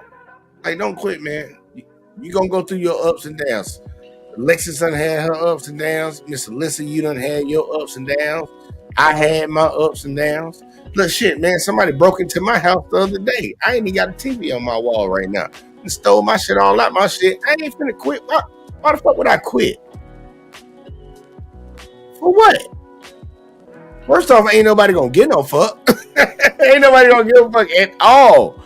But like what you quitting for, bro? You don't lay down on no shit like that, man. You get your ass up, fucking dust that shit off your goddamn knee, and fucking keep going. And that's what we need to start teaching a lot of these young boys, because that's how I was raised. Saying, you fell down, get your ass up, boy, and keep going, man. What the fuck wrong with you? Stop crying. Stop crying. People say that's abuse. That's neglect. It's like, all right, but you want these motherfuckers to defend you and put their life on the line when they get older, though. But you tell them to cry about every situation. Man, they don't even make no goddamn sense. Stop listening to dumb people, y'all. Stop listening to dumb people. For the first video, look, man, I really want y'all to take into account what the fuck happened. Like, dude, that's wrong. Us as Americans, we need to call out cops when they doing wrong things. We don't have an issue of calling out our fellow citizens when they fuck up and do something stupid. We've never had an issue of that. But we have a really big issue of not calling out the people that take our tax dollars and they're supposed to be enforcing the law and they're just fucking people up. We need to call it out. We need to take this so-called stigma away from calling them out. Because, you know, every time you call them out, motherfucker, like, oh, you just hate the police. Nah, bitch, I don't hate the police. I don't like that motherfucker over there. This is what he did. And you saw what he did, too. For the second video, bro, that's a sick-ass individual right there. And honestly, I want to speak on Red. Remember, Red came into the comment section during the show. You tried to blame the other lady for what the auntie did. That showed me some true color shit. Because I can say the auntie is evil as fuck. She deleted her niece and nephew. Put them in a box and put them in her trunk. That's fucking crazy, sick. Somebody should put a bullet in their head. But you tried to bring that other black woman into it, and she didn't even know nothing about what the fuck that lady was doing. And there's a lot of people that in their day-to-day life that might be in the car or working around or just hanging out with somebody that might have did some very sick shit, but they're really good at hiding it. A lot of y'all same motherfuckers elected the same motherfucker in the White House acting like y'all don't know what the fuck he done did. So I'm like, look, bro, I'm not finna rope everybody in on some shit like that, man. But that lady that did what she did to her nephew and her niece, bro, that's a sick ass person. It's a sick ass person, and I don't believe people like that should be living. But that's just my opinion. I'm not advocating for violence or nothing like that. But you would do it to your own. Ain't no telling who the fuck you would do it to after that. That's like somebody like you'll fuck your sister over. And I'm your friend. Like, bitch, I would think I'm next on the line. Like, bitch, you did it to your sister, you did it to your mama, you did it to your daddy. Why the fuck I think you won't do it to me? Because it always hit closest at home. But nah, man, look. This been fun. This been great. And we done did 4 fucking hours again, bro. This is the third show I done did 4 hours. I wasn't supposed to go 2 hours. This is bad, bro. This is bad. But I appreciate everybody that's been tuning in, y'all. I hope y'all keep rocking with your boy. Hopefully one day I can show y'all the 100K plaque on the wall. But, you know, YouTube just ain't sent that bitch to me yet. I just got to do a round the circle one more time. Round the circle one more time. Miss Alyssa, was it fun? Did you have fun? I damn sure did. I had Alexis from Texas. Did you have fun? At least I did. Look, what Russell Crowe say in Gladiator? Are you not entertained? Are you not entertained? It's not why you here.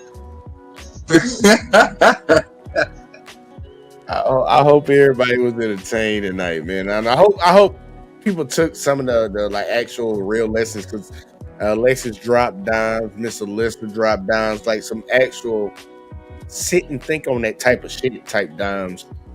And I hope I gave y'all some too. But really think about this shit, man. Because like, look, we're adults. We're the future. We're gonna be the ones raising these kids. We're gonna be the ones shaping society after all these old heads pass the fuck away. We gotta be better, man. We gotta be better than what came before us.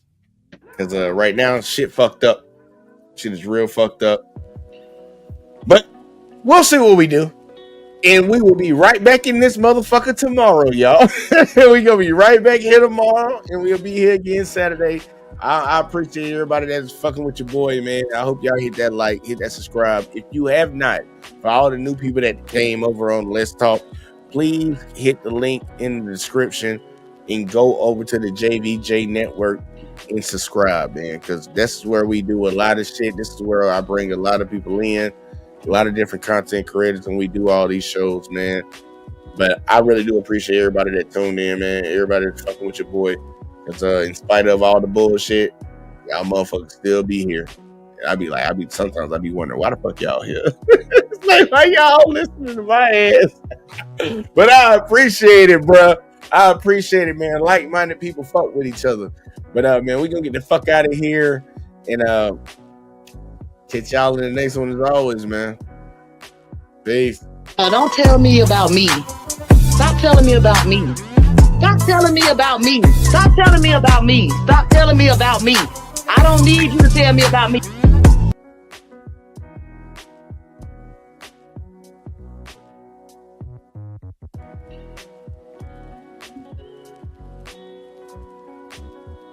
Fucking